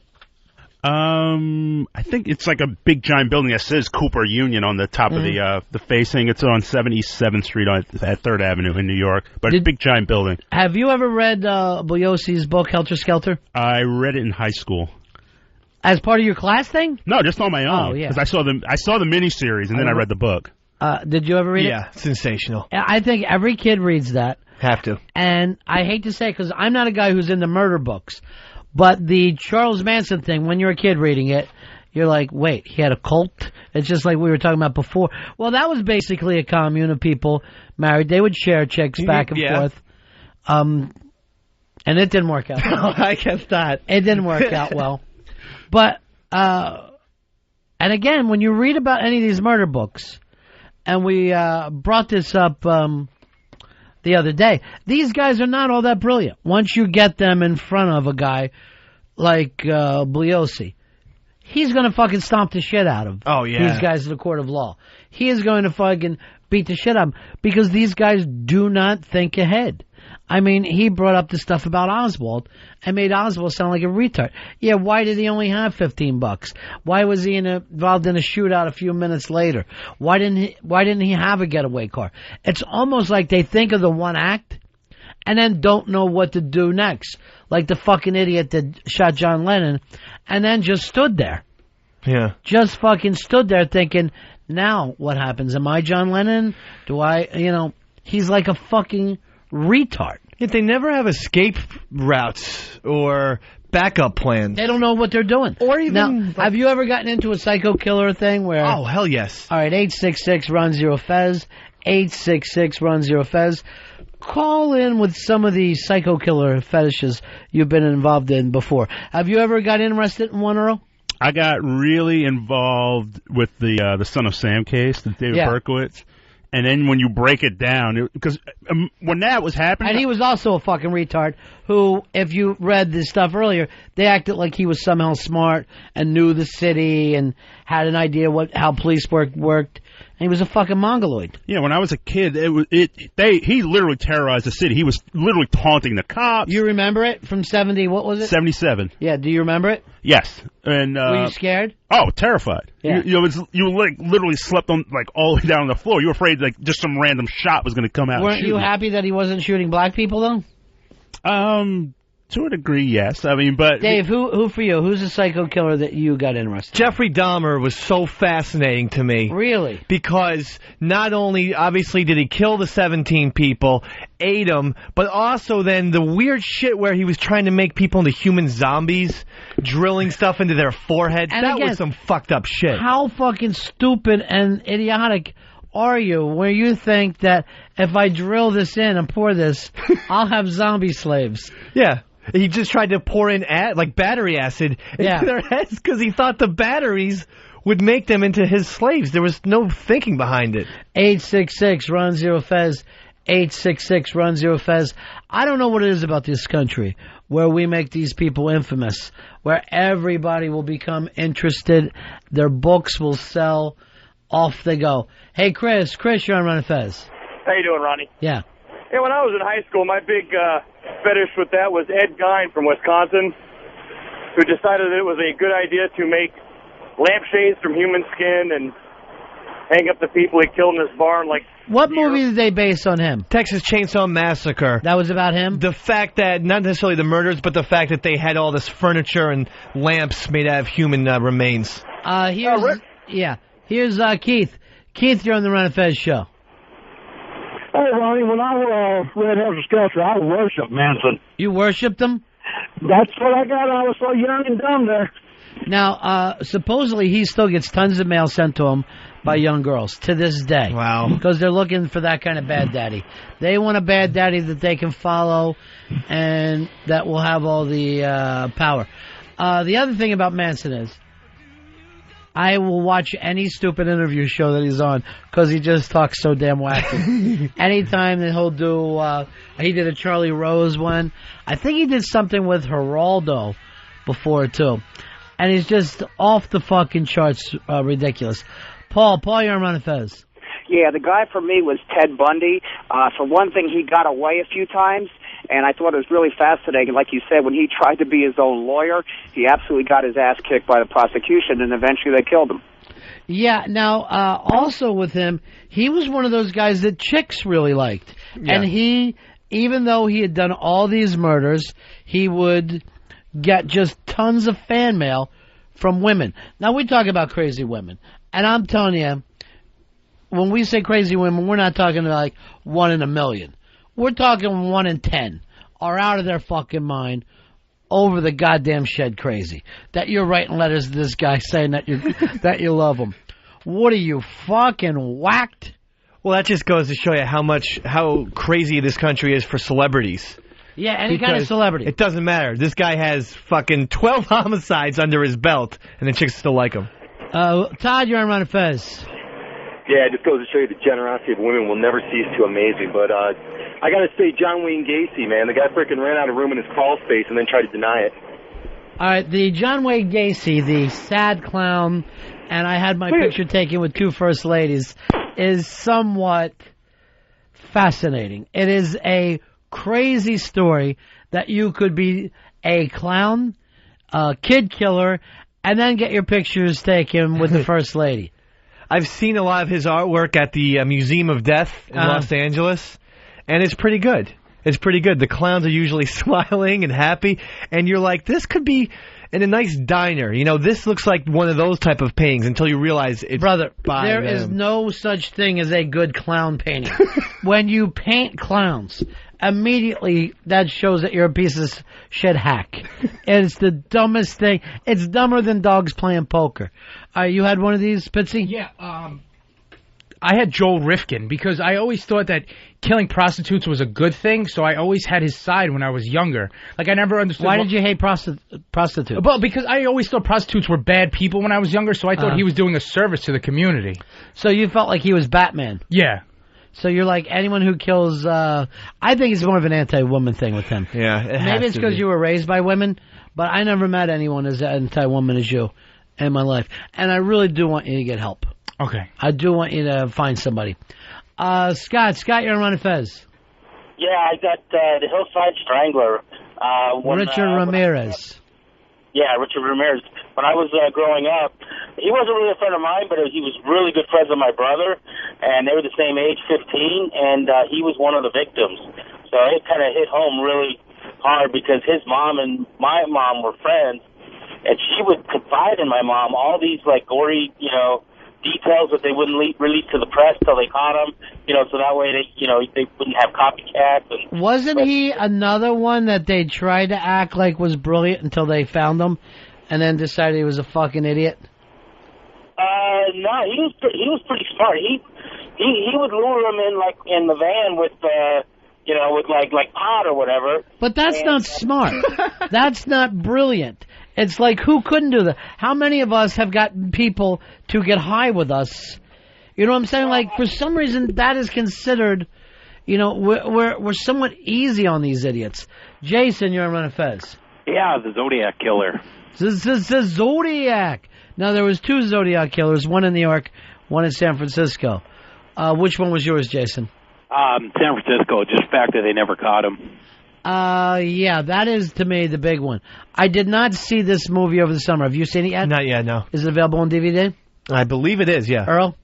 Not sure if it's on DVD. Have you but seen the DVD in the back of the book, or are your eyes bad? I don't know if there is a DVD in the back of the book. Bill, you're on Ron and Fez. Yes.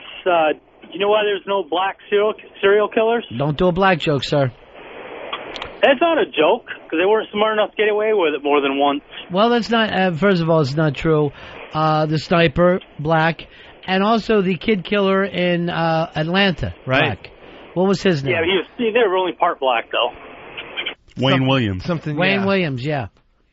Which that was that the last really big one that, why the guy was, well, would you call the sniper a serial killer, or is that different? No, I would call him a serial killer. That was the last one that kind of gripped the country then. When was BTK?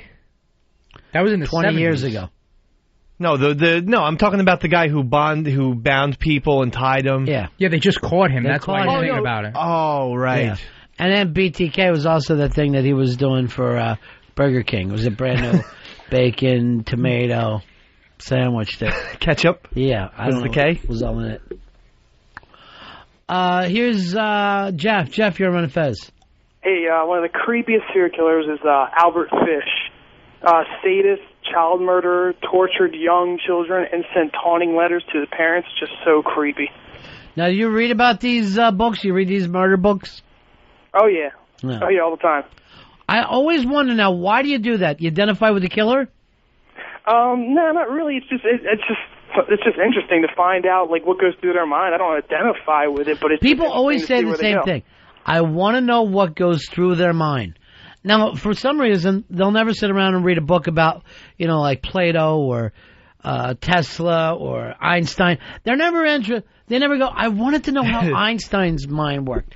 They always want to know how Richard Speck's fucking mind worked. I never understand it. Here's Tim. Tim, you're on Ron and Fez. Yeah, hi, Ronnie. I want to say Jack the Ripper. Jack the Ripper is OG, right?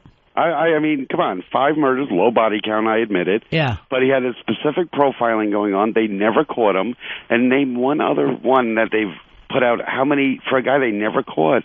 They put out thousands of books, thousands of movies. Weren't they always trying to say, too, that maybe he was in the royal family? Oh, that was one of them, and that he was a doctor that was affiliated with them. Yeah, doctor came up.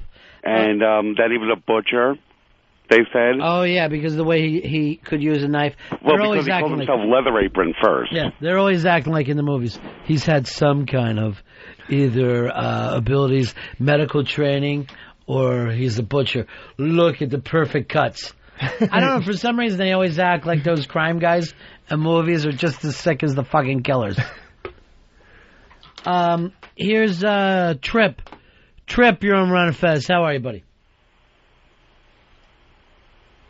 Trip, we got you, pal? Yeah, I'm here. Hello? Want to start talking like a person? Oh, I'm sorry about that. Ron, I wanted to mention about Gary Heidnick, Philadelphia's own. Yeah, Philly. That was a Philly serial killer. Huh? Yeah, that was a Philadelphia serial killer. Here is, it's Flea. Flea? My favorite serial killer, it's got to be Robert Pickman. Flea? You got to be 21 to call the show. You know this. Yeah, but I can't discuss serial killers either. No, you're too young for that. 866-RUN-0-FEZ. 866-RUN-0-FEZ.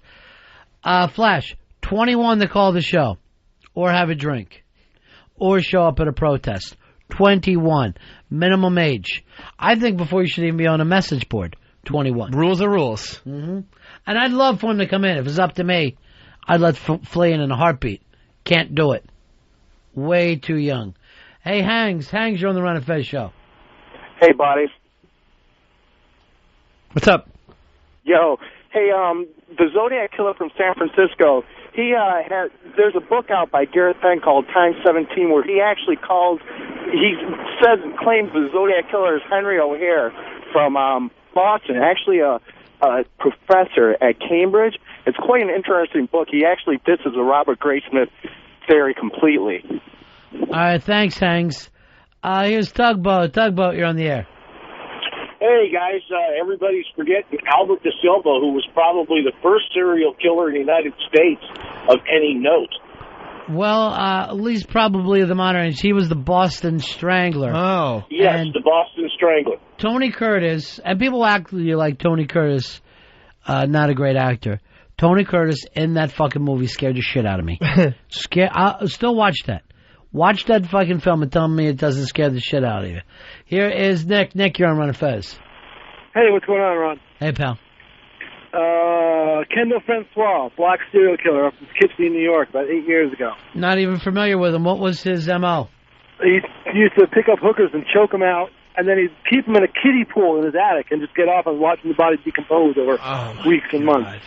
See that? They finally caught him because one of the kiddie pools sprung a leak, and all the goo from the dead hooker dripped down to his sister's bed. French, I'm trying to work, honey. I don't know what you just said to me because I'm all fucking thrown off today.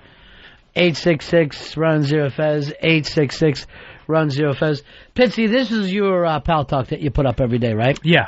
I want you to do this. I want you to get like a shade or a curtain on some of these that I can just pull them down when there's misbehaving going on. We'll put some Post-its up just to block it out. Thank you. And I don't understand it. I don't understand why we all can't be here like adults and go in that direction. I'm willing to do it. All right, see, that's the time for shades. I mean, she knows she's a fan. She shouldn't want to distract from the show. And that's the time to pull the shades down. And I actually am looking over there. Vincent Bugliosi is like, what the fuck? Yeah. How am I supposed to do a show? I go like this. Vincent, lock on me. Lock on me. He was trying to talk about Lee Harvey Oswald. Who? Vincent Bugliosi. He doesn't need to see pussy. Why are you going to fucking say that? Why are you going to talk like that? Why are you so blunt? What? You know what? Vinnie Cooper's right about you. What? You're way too blunt. Really? Yeah. Let's smile. It's a little smile. Steve, you're on Fez. Yeah, how about that piece of shit OJ? He killed 2 people, jumped in a white Bronco, and fucking got away with it. Earl was happy that night. Remember, Earl, you cheered? I was not among... I was convinced Yes, he was going to get off, but I didn't cheer. And Were you jump up convinced and that he was innocent at the time? I was convinced he would not be convicted, and I thought he was going to get off. I was always Were you convinced. convinced that he was innocent? Yes, I was. Another. Why do I got to fucking pull that out of you like your teeth? Why am I sitting there? Well, no, What do you think about what... and by the way, Bugliosi wrote another book about O.J. I want you to fucking pick that one up. Do you think that O.J.'s guilty now? Now, yes, I do. Do you feel like a fool for believing in him? Do you feel like you were thinking with your skin instead of your brain? No, I wasn't thinking with my skin. I thought the prosecution presented an awful case. I thought it was not a very good case. And yet every white person in America thought the case was slam dunk. What do you think, what you hear today when Bugliosi is going, you are not going to have overwhelming evidence against you if you're an innocent person? I mean, how would the blood have fucking ended up in O.J.'s thing? Right. And yet everybody's acting like, well, that could have been there anyway. And then it always came back to some cop with an eyedropper. Well, you know what I mean? Like, you literally would have had to think that the cops went out, killed her, and then set O.J. up. That's how far it would have to go. And why would they set up O.J.? Of all the people, what was so evil about O.J. that they had to set him up? Yeah. What, because of his performance in Naked Gun Part 2? Which I hate it. It wasn't that bad, though, Mr. B. Hate it. I've hated everything that he's ever done, acting-wise. As Norberg. Yeah, well, look. Any acting at all that O.J.'s ever done. I never thought he was believable. Matt, you're on Ron and Fez. Hey there, Ronnie. Is Kevorkian a serial killer? Kevorkian, I guess you could probably put him in with that. The fact that the people wanted to die helped him out quite a bit. So I'm going to go no on serial killer for Kevorkian. I wouldn't say he is. He's what he said he was, assisted suicide. Death doctor. Dr. Death. Right. Dr. Death. Earl, do you want your nickname to be Dr. Death for Death to the Show? No, I'm not Death Dr. the Death. Truth? No, not at all. I'm not Dr. Death. Let me just go through everyone, and then let me check the jury, okay? And I won't say a word one way or the other. Dave, we'll start with you. Earl, liar or no? Liar. Pitsy? Liar. Let me go over the Flash, who everybody loves. Flash is the easiest of all, but I will tell you this. Flash is a man of honor. Is Earl a liar? Liar. Wow. Whoa, from Flash. Oh, That's Flash who didn't even think it over. By the way, Flash, the most right wing out of all of us. Pitsy, you're kind of right wing, right? Yeah, I'm teetering to the right a little. Not as bad as I used to be. Flash doesn't even have two thoughts about it. He's a straight Bush man, straight Cheney man, dresses like them, talks like them, and had no problem calling Earl a liar. That's shocking. Yeah. There's your evidence, Earl. Flash won't lie like Earl will. Interesting. And Flash is very wholesome and by the way, Earl's just snapping lately. Just fucking freaking out and snapping. He snapped at me earlier, and everyone here who was there is a witness to it. There was some gas that was emanated in the office today. And I said, Earl, I know this is your brand. Did you fart? Right. To which I said no 3 times. Here we go. I said it 3 times. No, it was not me. I said if I had done it, I would have told you. And you kept saying, well, it is yours. And I'm like, no, I'm telling you one more time. You wouldn't have told us. You never tell us. I know your brand. No, tell us one time that you'll go, boys, I just farted. Everybody out of the room. I've never heard you say it. I will own up to if I But you act like you never do. If I blasted one, I would own up to it. I was like, Let's yes, that was right me. now. Stand up and do one right now. I can't do one right now. You act like you never do, like a girl. And it was clear people had been going in and out of the office. The only consistent person Did it smell like ginger and crackers? Exactly, and some hard-boiled eggs as well. Earl. Also, Mr. B, I would walk over to Pitts. I would walk over to Flash, to Lily, and the smell was clearly not emanating from him. But when I went over to Earl, it was the ground zero of just awful raw eggs. Fucking farts. If you smelled it again, would you know that smell? I would absolutely know it because Put your nose between his butt cheeks. Okay. Earl. No, he's let not. him near your bunghole. No. Just to see, once and for all. No way. Once and for all, just see who did this. Just check it out real quick. No, no way. But, I mean, he kept asking me the question. I kept answering it. He all right, refused then you might see checks for evidence. No, he's not. No, I'm not just your putting my bunghole. ass. No way. Get away from me, Get Dave. up for a little bit. No. Let him smell your underwear at least. Get away from me, Earl, Dave. Get up. let him just smell your underwear. I'm extremely uncomfortable. Get away from me, Dave. What are you uncomfortable about, the truth? A man smelling my ass. That's what I'm uncomfortable about. Just your underwear. Come here. No. Come on. Will you? I want to see if that's the smell. I gotta try it out. Why are you hiding this? I'm not hiding anything. It's just making me very uncomfortable. Just a little quick whip. Come on. Making me extremely uncomfortable. What are you uncomfortable? A man smelling my ass. Because you're going to be caught. Because it's ginger ale crackers and rotten eggs. Just let me put my nose on those cheeks. Come on. Just his shorts. Well, I don't have shorts on. I got boxers on. That's what I'm talking about. This is making me extremely uncomfortable. Let me put my nose on your hole for a second. Let him put his nose on your bunghole and see if that's the same smell. It'll take 2 seconds, Earl. The way he said that. Let me tell you this. Dave, if you're wrong, will you apologize? Yes, I will, Ron. And then I apologize for believing him over you. Pitsy? Totally. All right. Earl, drop trowel. Not dropping my underwear in front of him or any other man. Then you did it. Once again, you got caught in the lie. I'm not lying. I just don't want to do it. You had your opportunity to prove yourself. My opportunity. Stop. Come on. Just smell anything through the Dave, don't pants. touch me, Dave. You smell them through the pants. Just do not touch me, Dave. What's the problem, Earl? No, I feel Why can't he smell if you didn't fart? Why can't he smell? I didn't. Why didn't can't he do it, smell? and I'm uncomfortable. Then let him do it. I'm uncomfortable. Let's end it once and for all. What if I put a blindfold on you? I'm uncomfortable. Yeah, I'll stand up. But I'm going on record. I'm extremely uncomfortable. At what part? A man smelling my ass. That's what makes me uncomfortable. Hold on, stop. So why are you using fingers? Just keep your fingers away from me. Squirming. No, your fingers are in places they don't belong. Earl, let's get this out of there quick. You're already standing up. Drop your pants. He was using fingers, and I was like, wait a minute. Drop your pants so he doesn't have to work his way in there. No, I was like, whoa. I was Earl, like, slow down. Earl, drop your pants so he doesn't have to work his way in there. I'm not dropping my pants. What about a pants lineup? Because I'll do it if Earl feels uncomfortable. All right, get over there, Pitsy. He's going to do a pants lineup. That way we'll be able to know. Pitsy's got nothing to be ashamed of. Because he was using fingers. I was like, wait a minute. That's because your ass was out of position. All right, there's Pitsy. He's dropping trowel. Drop trowel with him. No! It's a lineup. Not dropping my pants. I'm sorry. What do you smell there, Dave? That was fucking rough. That was not the brand I smelled, but holy shit, do you need some hygiene lessons? That was like fucking Play-Doh? Play-Doh in like weird marshmallows and I wish shit. Fez was here for this. Now you know why I'm I wish Fez uncomfortable. was here for this. Come here.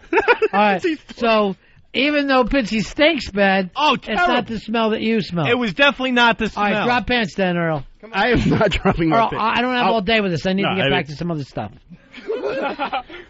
Earl, hurry up. I seriously got stuff I got to do today. Quick.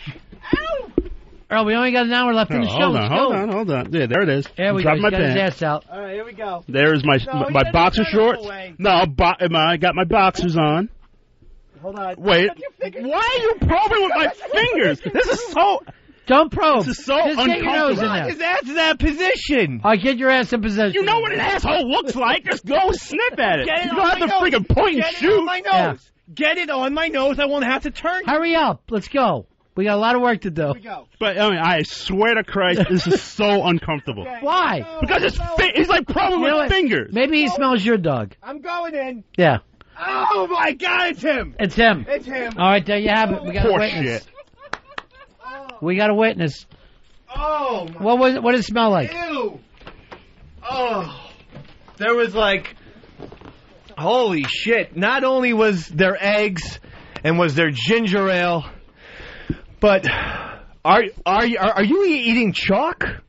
Like, No. Is it chalky smell? No, I'm yeah, not it smells very chalky. Like chalk on an actual blackboard that was used decades ago. Interesting. Well, did you eat chalk as a kid? No, I did not eat chalk as a kid. All right, so that was definitely what you smelled. Already. Definitely.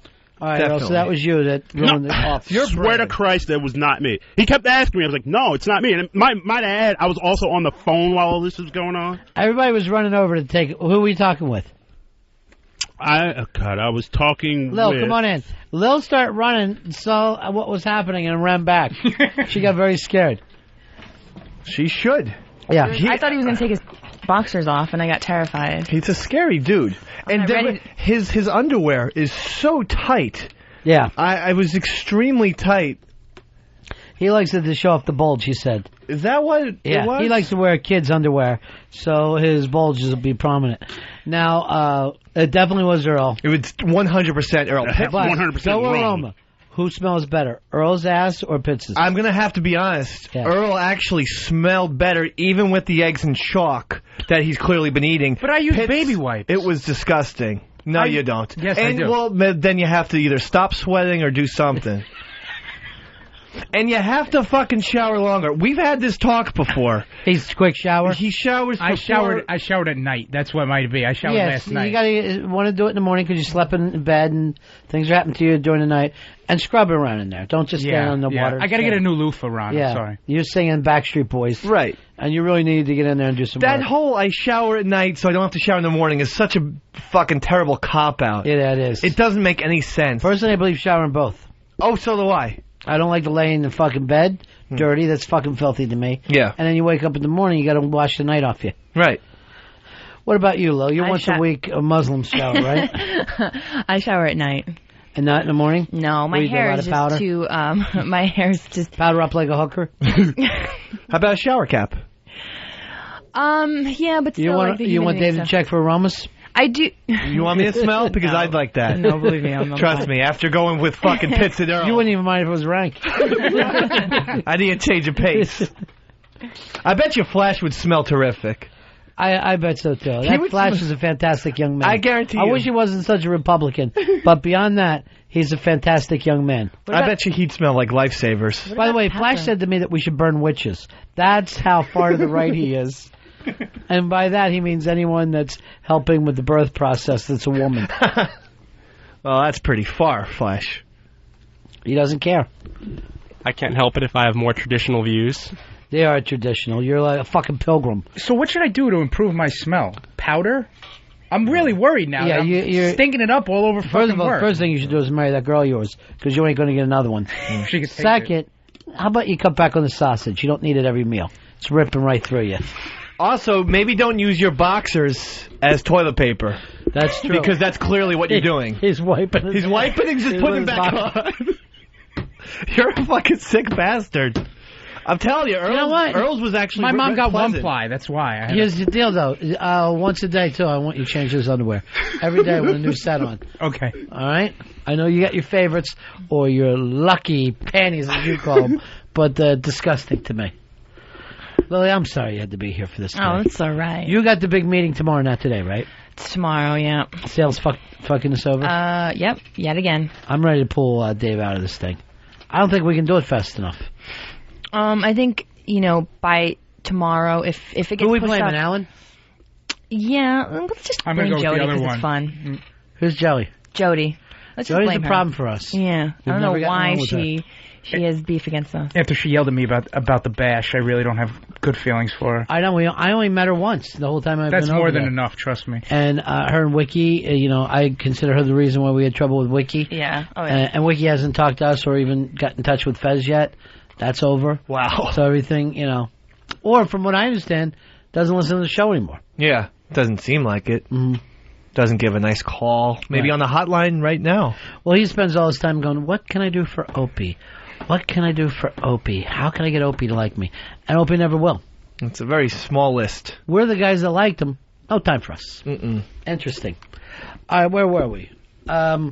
Speaking of which, so I'm walking down 57th Street today with my chick before the show. We went out, had a nice French breakfast. We're walking down the street. I'm having a cigar. I started hearing this maniac in traffic, stopped in traffic. There's Ron Bennington, right on 57th Street. There he is, Ron Bennington, on 57th Street. So finally I glance over at this lunatic. It's Anthony. And I think to myself, how weird is my life that famous people actually yell at me as I'm going down the street. Famous people are yelling and making me feel uncomfortable. And I had to do the bit where I acted like I was trying to get away. I need to get away from the crowd of people. That was like a reverse. We're talking about murder books. What is it about guys on death row, psycho killers, that you chicks dig so much? I don't know. It's weird. Are you attracted to them, though? Yeah. I'm fascinated. Like, I like to watch all those specials about serial killers and stuff. It's fascinating. But I don't know. It's weird because they never really murder the women that are in their lives. It's always like, outside women. Yeah, it's very strange. Maybe that keeps them from murdering their mom or whatever. Yeah. I never thought of that. You're right.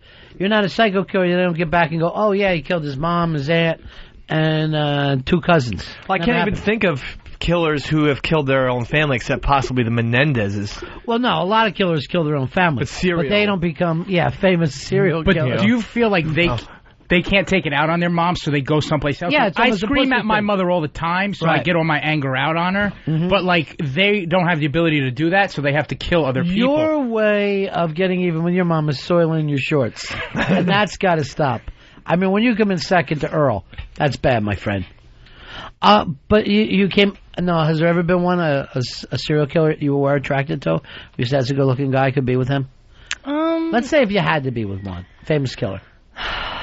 Jeez. I don't know. Maybe like Manson or something. Yeah, Manson. He's always the top. He's still the Godfather, isn't Yeah. he? You didn't like Dahmer at all? I thought he was kind of handsome. He fucking ate people. You're the only one that's got a Dahmer fixation. I don't know why more people don't. The thing about Manson that was great, you got dope, there was music. Yeah. I mean, the Beach Boys were hanging out at his house. Yeah, but the Beach Boys are the same as the fucking Beatles to me. They're both some bad nostalgia act from this, monkey sounding. But, that had to be exciting. Then there's a bunch of different broads there. There was some kind of charisma. The Dahmer, he lived alone and had nothing in his fucking refrigerator but Laotian boy. Right, but he was a tall man. He was blonde, blue-eyed. He played tennis and other recreational sports. Jeff, your arguments never make any fucking sense. But as an attractive guy, a tall... Get me a picture of this fucking guy. Because I never remember thinking that he was some great-looking tennis player. You're acting like you're talking about Bjorn Borg for some fucking He had reason. a little bit of Bjorn Borg or maybe even Stefan Edberg in him, I would compare him to. Jeff, you're on the Ron and Fez show. Hey, Ronnie B, my thoughts are with Fezzy right now, but Stop thinking about it. it. What's Dave doing jumping up out of that chair away from that mic so quick to smell another man's ass? He couldn't wait. I swear. In case you might want to reevaluate that. Well, if you're insinuating there's some gayness, that's not the case. It was simply... You had a hard on, I noticed that while you're doing it. No, I was thinking about other stuff. Over his chair to get to it. Maybe. I don't know. Earl's underwear was so tight, but I mean, I had to get to the bottom of it, just like Vincent Bugliosi got to the bottom of that JFK shit. I think he went too far. I think that's too big of a book. That's too much to write. Maybe one day I'll write a book on it. You know what I mean, Rod? Rod, let me ask you something. I don't know, Vince. I feel like I got pulled over. Earl, who's the next big guest? You're getting some decent guests lately. Is it Dahmer? I didn't even know you were here today. And you've shaved? What, do you got a court case? All right, this is the beautiful Dahmer. Dude, over Charles Manson. Look at that. That's a good-looking guy? That's handsome. Over Charles Manson! Oh, right. No, I think, but the thing about Charles Manson is that he was really seductive with the women. Dug him. You know? This guy wasn't even interested in women. He liked young Laotian boys. I know, but maybe that would also make him attractive to women, that maybe they could win him over. If you're going by pure looks, you cannot tell me that photograph of Jeffrey Dahmer is better. No, never. Women don't go by pure looks. It was the whole package about him. Like, he had this charisma. But. Well, you haven't... How are you going to get that through your head? You haven't seen the MSNBC interviews of Jeffrey Dahmer then, because he was a very charismatic man. Why are you so adamant trying to defend the fact that this is an attractive man? Because... And he's a cannibal. Right, and that makes him even more interesting. I mean, he was so passionate about people, he had to eat them. I think that makes... Not people, boys. He ate boys. I never even heard of him with a broad before. Now we're talking. Look at this. Garbage dump, garbage dump. Wait a minute, this is not everything, because this is the before picture. Now look at him with the swastika rocking. He is ready to go. That's a good-looking guy. No. Yeah. Not compared. Jeffrey Dahmer looks like the Marlboro Man compared to Charles Manson. Jesus, you're uncomfortable. Let me go over here to Tony on Ron and Fez. Dave, do you realize that Jeffrey Dahmer was gay and he had sex with the dead bodies before he ate them? That's part of the mystery. All right? There's no mystery. It's all right there. That's not mysterious. It's sick. That gives him a special allure to both men and women. The fact that he was sexual and did things and cooked some potatoes and beans while he ate people.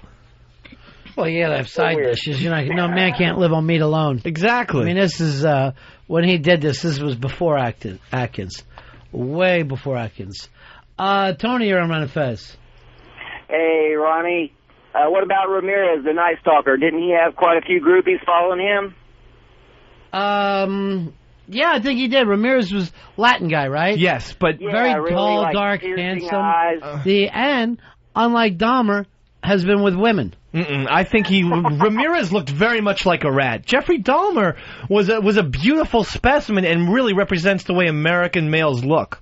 I'm getting just send me something over. There's something wrong with you, Dave. What are you talking? Yeah. Hey, it looks like HTG is on the road. She'll be doing CNN tonight. By the way, I haven't even seen her once today. Glenn Beck's show. Yeah, she's doing the Glenn Beck show. She's going to Atlanta? Yes, she's on her way all the way to Atlanta to do it. She's driving to Atlanta right now. They have satellites. She doesn't have to leave. No, they don't. Not CNN doesn't have it. Why are you so desperate if she's away? The panic show. I feel lonely. Well, you know what? If you want to do something, why don't you beat up Sheepy? Did you hear what Sheepy did? No, what'd he do? Because I already have it in for him, by the way. Oh, about that sports Yeah, thing. he's always Son making of a fun of bitch. you. He went in there and played Palm Sunday. He goes, it's Palm Sunday. When did this happen? The thing that you didn't show up, the only guy from the show not to show up in Union Square. He goes in, puts both hands on her ass and goes like this. It's Palm Sunday. Oh, my God. And then later he tried to play Dress Up Day, where he goes, hey, everybody, it's Dress Up Day. It's gotta stop. Yeah. You're thinking you're having fun, but... assault. To put your cock out on Lucci's head... And then to fondle, I didn't even know he did that. At the HTG party, that was the rumor. And then to do Palm Sunday on HTG. By the way, HTG already, I think, I just saw the thing she's left. He is good looking. There's the Night Stalker. That's what I'm talking about. No, that's a good looking guy. Be serious for a second. I can't see my face up Oh, in the my face. God. Talk about, he makes Rick Ocasek look like Tom Cruise. He's very ready. Why attack Rick Ocasek when Earl was afraid of her? Rick Ocasek should be everything to you This is a hideous man who's kept a hot girl. Oh, I see. Well, maybe I'll write him a pen letter. We could be pen pals. Oh, I just saw she got into Georgia now. So she just crossed the Georgia state line. Apparently she's been driving all night so she can go head-to-head with Glenn Beck. It'll be on 7 o'clock tonight?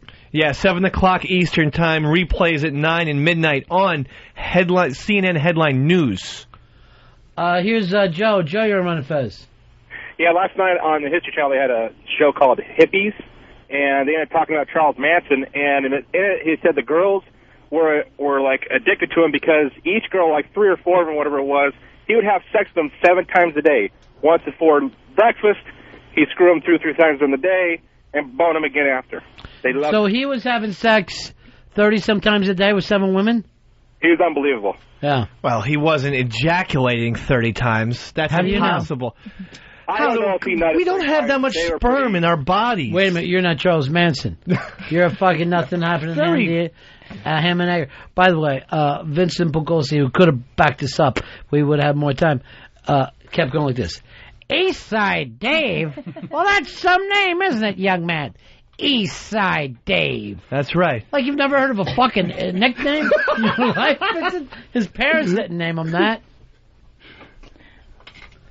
Here's Paul. Paul, you're on Fez. Yeah, actually, the last big serial case was actually a woman. Do you remember Eileen Wernotes from Florida? Yeah. I lived down in Florida when she was there and know the Daytona area very well, where she used to prowl around some of the bars there and whack people out. She was a hideous-looking woman in real life. Yeah. Absolutely. Here's a good-looking guy. Who's that? Ed Gein. What, did he serve in the Civil War? What's that little hat he's wearing? Well, you know, he's a hunter. He's hunting wabbits. I don't think it's a bad look at all. I really don't. I think he could have played Pollock. Come on. He does have He looks like Ed Harris. Ed Harris, but still. Yeah, you're like this one. Ted Bundy, he's scruffy, he's sexy, he's sensitive, he wants to get to know you girls. He looks like a rock star. He has a little De Niro in him. Mm-hmm. All right, who's your all-time number one now, Lil? It's got to be between Ted Bundy and Manson. All right. Come Manson. on. Sorry, Dave. Can she look at the Dahmer picture again just to see the blonde highlights? He doesn't do it for me. The beautiful stubble. He looked like fucking Don Johnson of the serial killer world. What are you talking about? Look at his hair. He's got beautiful blonde hair and a great stubble look. Sydney, you're on Ron and Fez. You guys are saying that Manson is a serial killer. He's a mass murderer. You've got it all wrong. No, he did on separate occasions. Huh? He did on separate occasions. No, he's a mass murderer. He's not a serial killer. All right, here's a good-looking guy for you. John Wayne Gacy. Okay, come on, Lily. Don't take Lily. If you take him over Dahmer, then I'm fucking checking your vision. Can we get him a clown makeup because he looks even better? I think she's saying that mass murderer would be the title because that's a person who has the murders done, whereas a serial killer... No, mass murder would mean a guy who goes into McDonald's, shoots everybody. He's a mass murderer. On one sitting. Yeah. I see. Here's Mike. Mike, you're on Ron and Fez. Hey, buddies. How are you doing today? Good, man. I just have a question for Dave. I wanted to know if Dahmer ever had, really terrible dumps from eating human all the time. No, he was very good. He was in he ate shape. the cock. Sure he did. Who wouldn't? If you're going to eat people... Well... Me, I could never eat cock. I get it. But, I mean, if you had access to a frying pan and butter and some cooking oil, I think you're probably going to see if it tastes good. Nope. Okay, well, I would. And I don't think that makes me gay or anything like that. But if I'm going to eat people... That's all you worry about is seeming gay when you're a fucking cannibal? That's all I'm worried about, yeah. Can't speak for other cannibals. I'd try everything. I'd try an ear. I'd try a nose. Oh, yeah. Now we're talking. This is East Coast cool, Son of Sam. Oh, come on. Yeah. Look at that. That is a good looking one. Would you put him above the cannibal? I think so. Yeah, absolutely. He's above Dahmer. He's got that surfer look a little bit. Yeah. Look at Dahmer. He's in shape. Look at that. That's Midwestern good looks. He looks like fucking Roy Hobbs. Roy Hobbs? Yeah. Why didn't you just say he looks like Robert Redford? Why you pull out the character's name? Well, I don't think Robert Redford's from the Midwest. Is he? I mean, Roy Hobbs was from the Midwest. I don't know where Redford's from. I thought he was from California. Roy Hobbs is a character that Redford played. Right. They don't look different. They look like each other. You fucking maniac. No, but when I was... I need Fez back. No. Earl, here's two things I need. Midwest. Fez back, and for you to stop lying. Well, both can be done very soon. By the way, I want everybody in the staff to know this. Since Fez's went down, it's been, what, a week tomorrow? Yes. Everybody in the staff except for Dave and Earl has really stepped up. I'm really just saying for everybody. I don't know why Dave and people Earl. would be clapping. I feel like I've stepped up a little You've bit. panicked. I don't You've think fallen so. into a really odd place, and Earl's a fucking liar. I will say this. You do beat Earl out. Thank you. I haven't panicked. Hasn't he? Look at your head. It's all blotchy. Run. Turn your sideways so Roy- Lily can see the top of your head. What is wrong there? It's sunburn, warm and sunburned, like and a porcupine was fucking head fucking you. His hairline is fucked up too. I didn't think his face What's wrong would with get your redder. hairline? What are you to talk? You're fucking losing all of your I hair. know. I'm going down to Blaze of Let's Glory. not attack.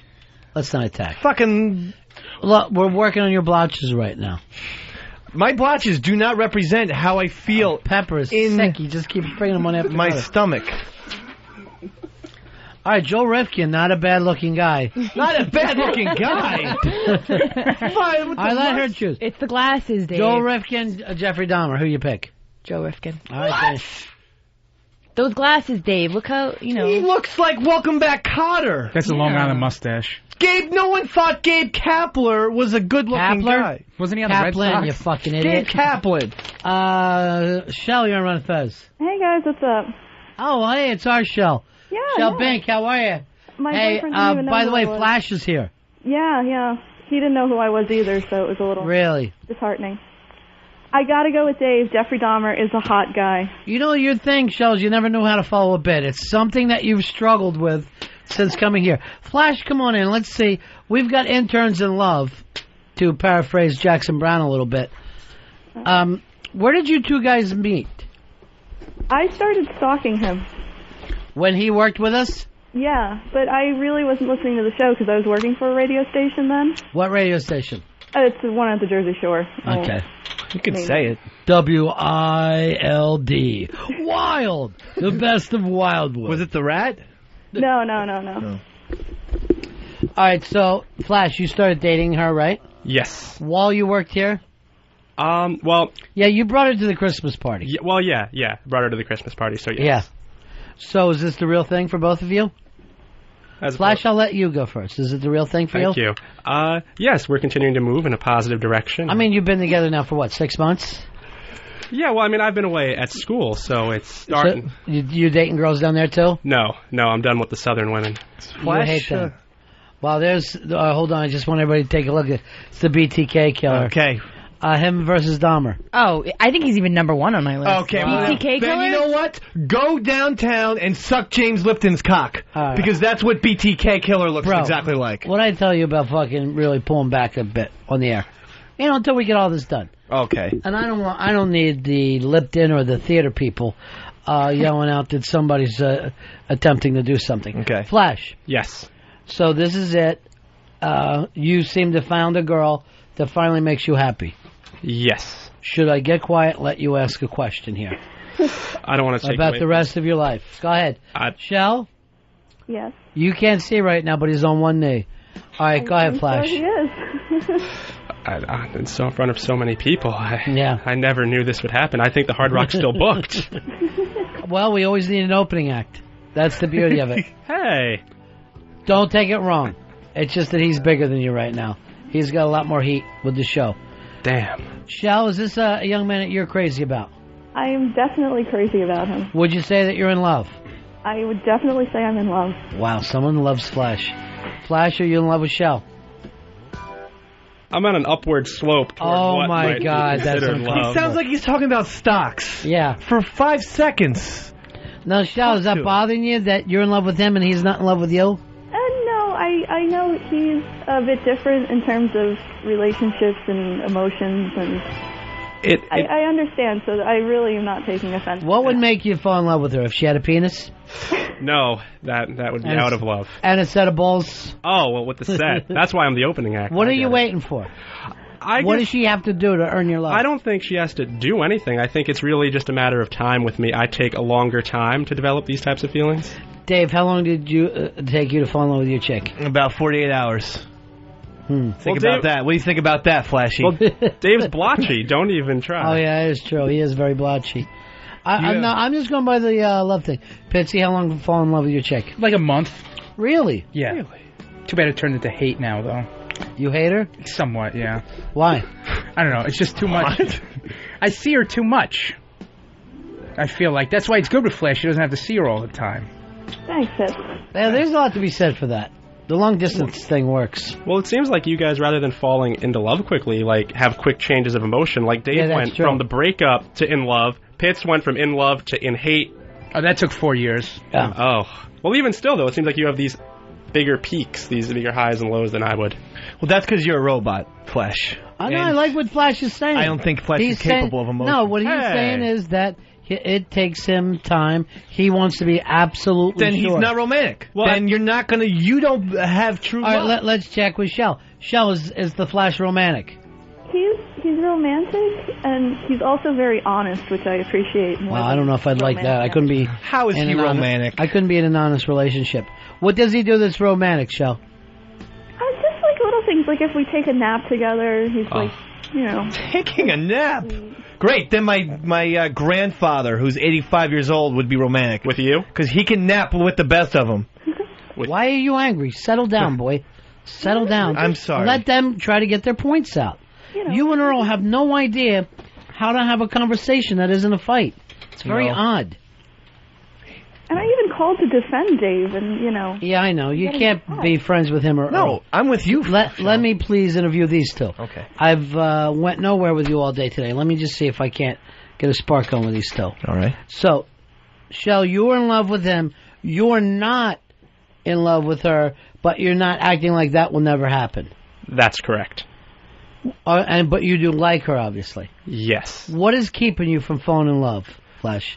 It just takes me a lot of time. Like, I've probably never been in love with any of the girls I've dated. I mean, the relationship just didn't last long. I guess. Is it because you're adopted? It's harder for you to fall in love? I've never known true love. Yeah.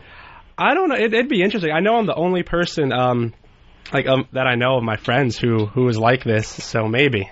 Yeah. Maybe there's a correlation. Maybe your real father is Ed Gein or one of these many serial killers. Maybe that's the whole thing. Shell, do you think he's a little cold? Like you need to bring some humanity to him?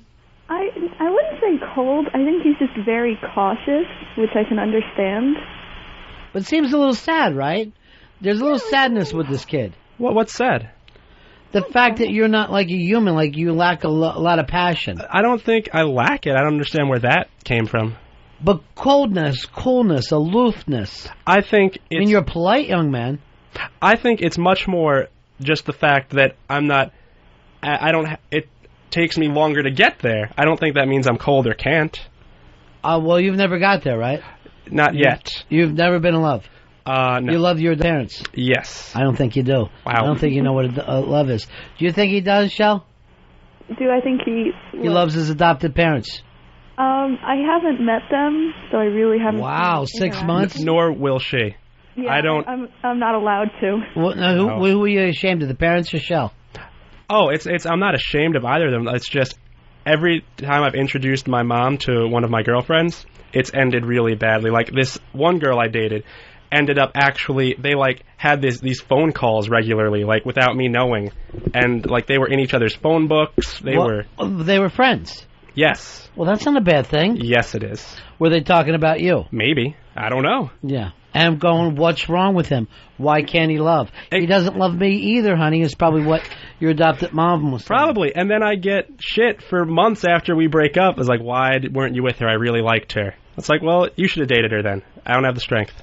Boy, you're blowing this out of proportion. What? Out of proportion? How? I'm just telling you what happened. I mean, you are such a control freak that you can't stand the fact that your mom talking to a girlfriend, or else your mom saying, boy, I miss her. That makes you angry. Uncomfortable. It's my relationship. No, we're all human beings. We all have relationships with each other. You wouldn't be able to say to Shell, I don't want you talking to Dave or Earl. Or how's that come up? Are you a little on the jealous side? No, it's not jealousy. I mean, I don't have a problem if Shell want to talk to anyone else, excluding my parents. Yes. Wow, so it's more about being intimate. That's the problem. You don't care what she does as long as she doesn't get near your parents. I'm very much like that with all the relationships I've had. I've tried to keep things as separate as possible, kind of like in the... Divide and conquer. Sure. Like in the Seinfeld episode when George freaked out when his worlds collided. I can definitely... But that's make-believe, and this is your real life. Hey, Shell? Yes? Is he a control freak about other stuff? No, he's very laissez-faire with everything. Just whatever. Doesn't care. Yeah, like... And almost an inability to care. An inability to feel human emotion. Interesting. I think that's a gross mischaracterization. Yeah, it's like loving a robot? He's not a robot. Hardly. Prove it. The only thing I know is that, and look at his sport. Tennis. Yeah. It's all about mechanics. Doing the same thing, the same way, over and over and over. Cool as ice out there. The Iceman. Able to kill and move on. I think tennis is a very dynamic sport, constantly changing. Zero passion. Zero passion. It's like Pong. It's like live-action Pong. Loved by Swedes. Swedes, the Nordic people like yourself, maybe even your real parents, love that game. Cold people, yeah. Passionless. Shell, would you say he's like kissing a fish? No. Or a squid, cold squid? I definitely, I don't want to go too far, but there's, I'm just not going to say it, so. Is it like a cold cow's tongue is in your mouth? No, not at all. He's actually very, passionate in that. Passionate in the bedroom? Yes. Tear your clothes off? Very much not like a robot. Uh-huh. Well, that's you saying. Let's leave it up to the women. So. A lot of hot candle wax being thrown around? No, because I don't know what his, limit is. Because I know I'm a lot more liberal and open with things. By being that, you do have human emotions. You're able to breathe and think like a human being. Well, that's something that Mr. CPA doesn't want. Mr. FBI agent. I think it's important to remain... It's like making love with Dragnet. Wow, Joe Friday. Yeah, the facts and nothing but the facts. So do you feel like she's too liberal for you? No, I think it's an excellent compliment. Because she's like Janis Joplin, let's face it. She's out there. She's a little wild. Especially compared to me, yes. Yeah, well, anyone would be, really, compared to you. That's true.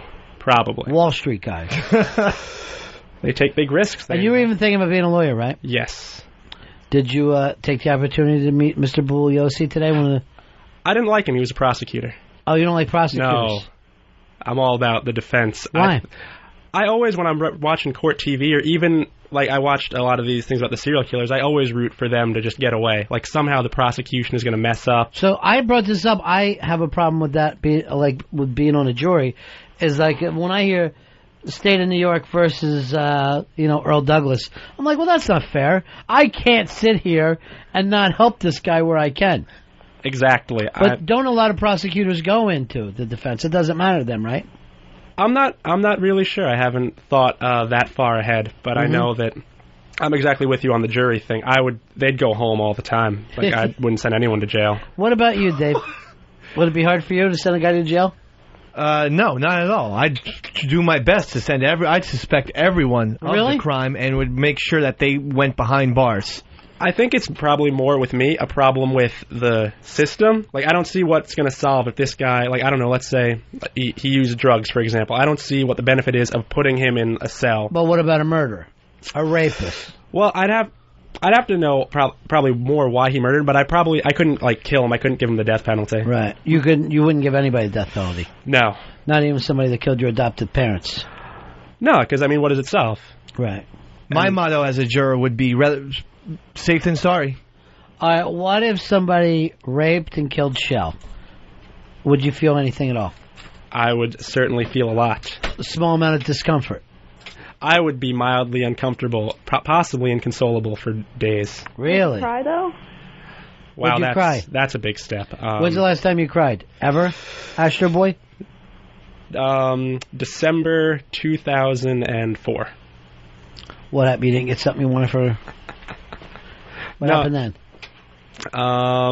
It was right before I was coming home for college, and I was studying all night, and I had so much emotion, and there was just, I couldn't take it anymore. Started sobbing? Oh, uncontrollable bawling in like the basement of a Virginia library. So you're worried once you start to let it go, it keeps going. Oh yeah. Now that's the other thing. I'm not going to have like a mild sadness. Yeah. It'll either be nothing or just really bad. Shall get away from this kid. He is frightening. He is ready to snap at all. In a heartbeat. He's actually really, like, very even-keeled, which is kind of nice. Until it goes down. And then he's going to be stabbing everybody. But it takes so much to get to that point. Ugh. All right, let's take some calls here. Looks like we got our latest love fest, and it's going on with the cool, calculating defense lawyer, future defense lawyer, Flash. And we call him Flash because he wants that nickname. And for the hot, wild hippie chick living out there on the road, Shell. Here's Tim. Tim, you're on with the kids. How are you? Tim, go ahead. Hey, buddies. It's Prince Valium. My God, for the defense. It's just awful. Run, gal, run. Well, Prince Valium, he's trying to say that you are so even-keeled that you lack any emotion. That seems to have a very negative connotation. Tell me something that you're passionate about, some kind of band, some art, a film that you're like, this really moves me. No, I actually, I got nothing. And I've been thinking about why I don't have anything. Uh-huh. And I told a kid this once, and then he gave me this whole speech about I should live for Jesus. And that so you're not moved by any music? Nothing? Not like passionately. I like some music, but I wouldn't at all. See, Fez is the same way, and it's always shocking to me. Yeah, that no one has any artistic interests. Yeah. And loves is always really fucking scary. That's something a zombie would say. Well, what's your artistic love or interest? I mean, I'm just curious to see what I love rock. I mean, I love Radiohead, the Beatles, the Doors. But what's the difference between really liking it and loving it, I guess? Because it makes life worth living. The other night, I just opened this thing. Somebody sent me a YouTube. Tina Turner doing River Deep, Mountain High, the Ike Turner version. And I'd seen this before. And I was just fucking so blown away. It just hit me out of nowhere. And I don't understand people that aren't moved the same way. I understand that you care about taking care of yourself because you were, left on a doorstep? Had to fend against the wolves. Yeah. So he never wants to be out of control. But why be with somebody like Shell? That's the thing that surprises me. I think it went back. I mean, you talked about this the other day of how you have the wilder person who wants the even-keeled person, and then the even-keeled person who wants to experience that wildness. So you do get that Shell's wild. Yeah. You get that she's a good old-fashioned crazy girl. Yeah. Okay, that's good to hear. That's good to know. And you don't want to change her. No. See, that makes me like Flash a lot. Yeah. Here is Freak Dog. You're on Ron and Fez. Buddy, this is clearly the byproduct of Al Dukes' soiled batch rack. This is Al Dukes' son. I don't fucking believe it. I'm kind of out of my mind. Al Dukes is, you know what? Your personality is not unlike Al's. But I don't want you to end up like him. Single, shaved head, nobody but you and your grilled chicken every night. To me, that's the saddest. Just chewing on your fingernails every night. It really is going to come down to, can Shell save him from himself, and can he stop Shell from becoming some kind of a Bonnie and Clyde maniac girl who's taking drugs and shooting up banks for the PLO?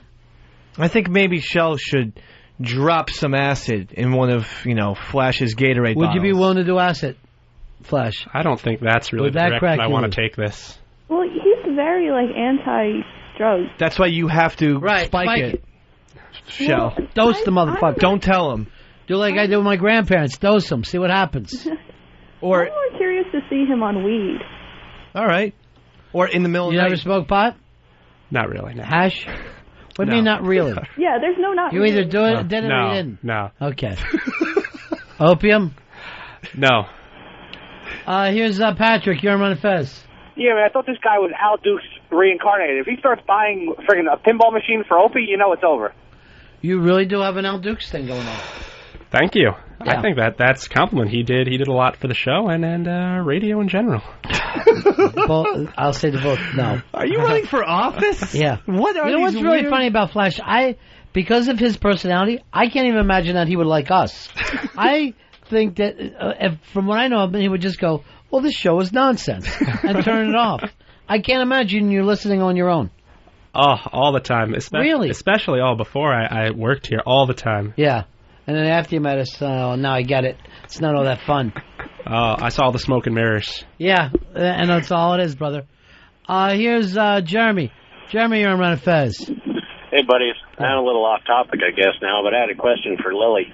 Yeah. Earl or Manson, who would she sleep with first? Good question. Lily, Earl or Manson? Manson. Well, there's the obvious, Earl or a dead Sharon Tate? Baby already, what they did. You got to pick. I'd go with the dead girl. It's the same she color. Was beautiful, though. Mike, you're on Ron and Fez. Oops, let me try again. Go ahead, Mike. Yeah, Ronnie, Vincent Bugliosi did a book called And the Sea Will Tell. He defended a girl successfully in a murder trial. There you go, Flash. He's able to go from either side of the court. I wouldn't be able to do that. You would never... Now, if somebody... And what if Dave needed to sue somebody? Could you be his lawyer then? Oh, well, that'd be civil then, as long sure. as it's about money. Well, yeah, that'd be civil. Not anybody's freedom. And, I mean, that would have, in my mind, a very direct solution. Dave would get more money, and things would work out. What if I was suing your adopted parents? Joe, you're on Ron and Fez. Ladies, gentlemen, hello. Good. Flash, I think Flash is actually me, and I'd be willing to bet that he's an adult child of an alcoholic. Because on the outside, it looks like he's got everything together. Everybody thinks he's Mr. Cool. But then at night, late, he's sitting on the toilet, crying his eyes out all alone. Because he can't shit? Parents booze hounds? Couldn't put the booze down? No, not really. Real boozers? Not maybe really. What love is the that? grape? Maybe the biological ones. Maybe genetically, it's in me. Well, normally what he's saying is because there was so much chaos around him, a person like yourself tries to act like everything's okay. I understand that. Yeah. Maybe there's a little chaos. I think life's hectic regardless. Got to keep an even keel. Well, I got news for you. You and Show are the craziest couple ever. Thanks. This is just one wild couple. All right, Show, we got to leave, honey. Something you want to say to the Flash? I'll talk to you later, honey. And you what? You love? I love you. What would you like to say to her, Flash? I will talk to you later. Oh. And you will call. Why don't you just try it just to see if it works? No. I can do it. I love you, Shell. I love you, Shell. I love you, Shell. Go ahead. We're all doing it. We're all saying it. In a similar way that they feel, ahead, I yeah. love you too. Whoa! He's in love! Wow! Woo! Love, baby! That was unbelievable, Flash. Whoa. You were in love with Shelby. I feel different right now. Mr. Romance! Wow. There's a lot of responsibility with that statement. Wow. When you move it A lot of responsibility. Is there room at the Hard Rock? Yeah. Yeah. Oh, this is great. All right, say Shell. Couples weekends in Connecticut. Oh, and Earl? You're a goddamn liar. I disagree, but... Make up a lie while you're not. Because I was telling the truth. About not seeing Rick Ocasek. About not seeing the DVD. About not being there for Fez. I was there for Fez. I didn't see Rick Fez Ocasek. says that you're not. So he's the liar. I didn't say Fez was lying either. But I'm just saying that Rick Ocasek didn't see him. Fez, I was there as best as I could, and I was told I could not come in. That was the only reason why I was not there. Terrible. Ball of lies. Ball of lies. I think Earl's nose is getting bigger. His nose, that's his shorts. Mr. Love. Buddy Love.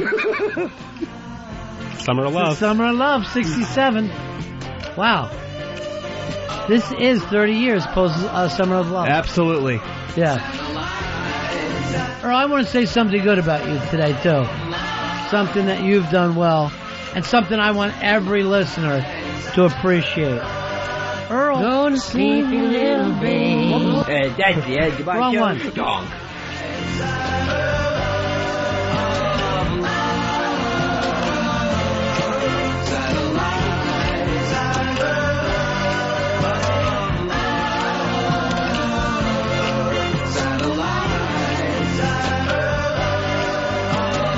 It's the Ron and Fez Show on XM 202.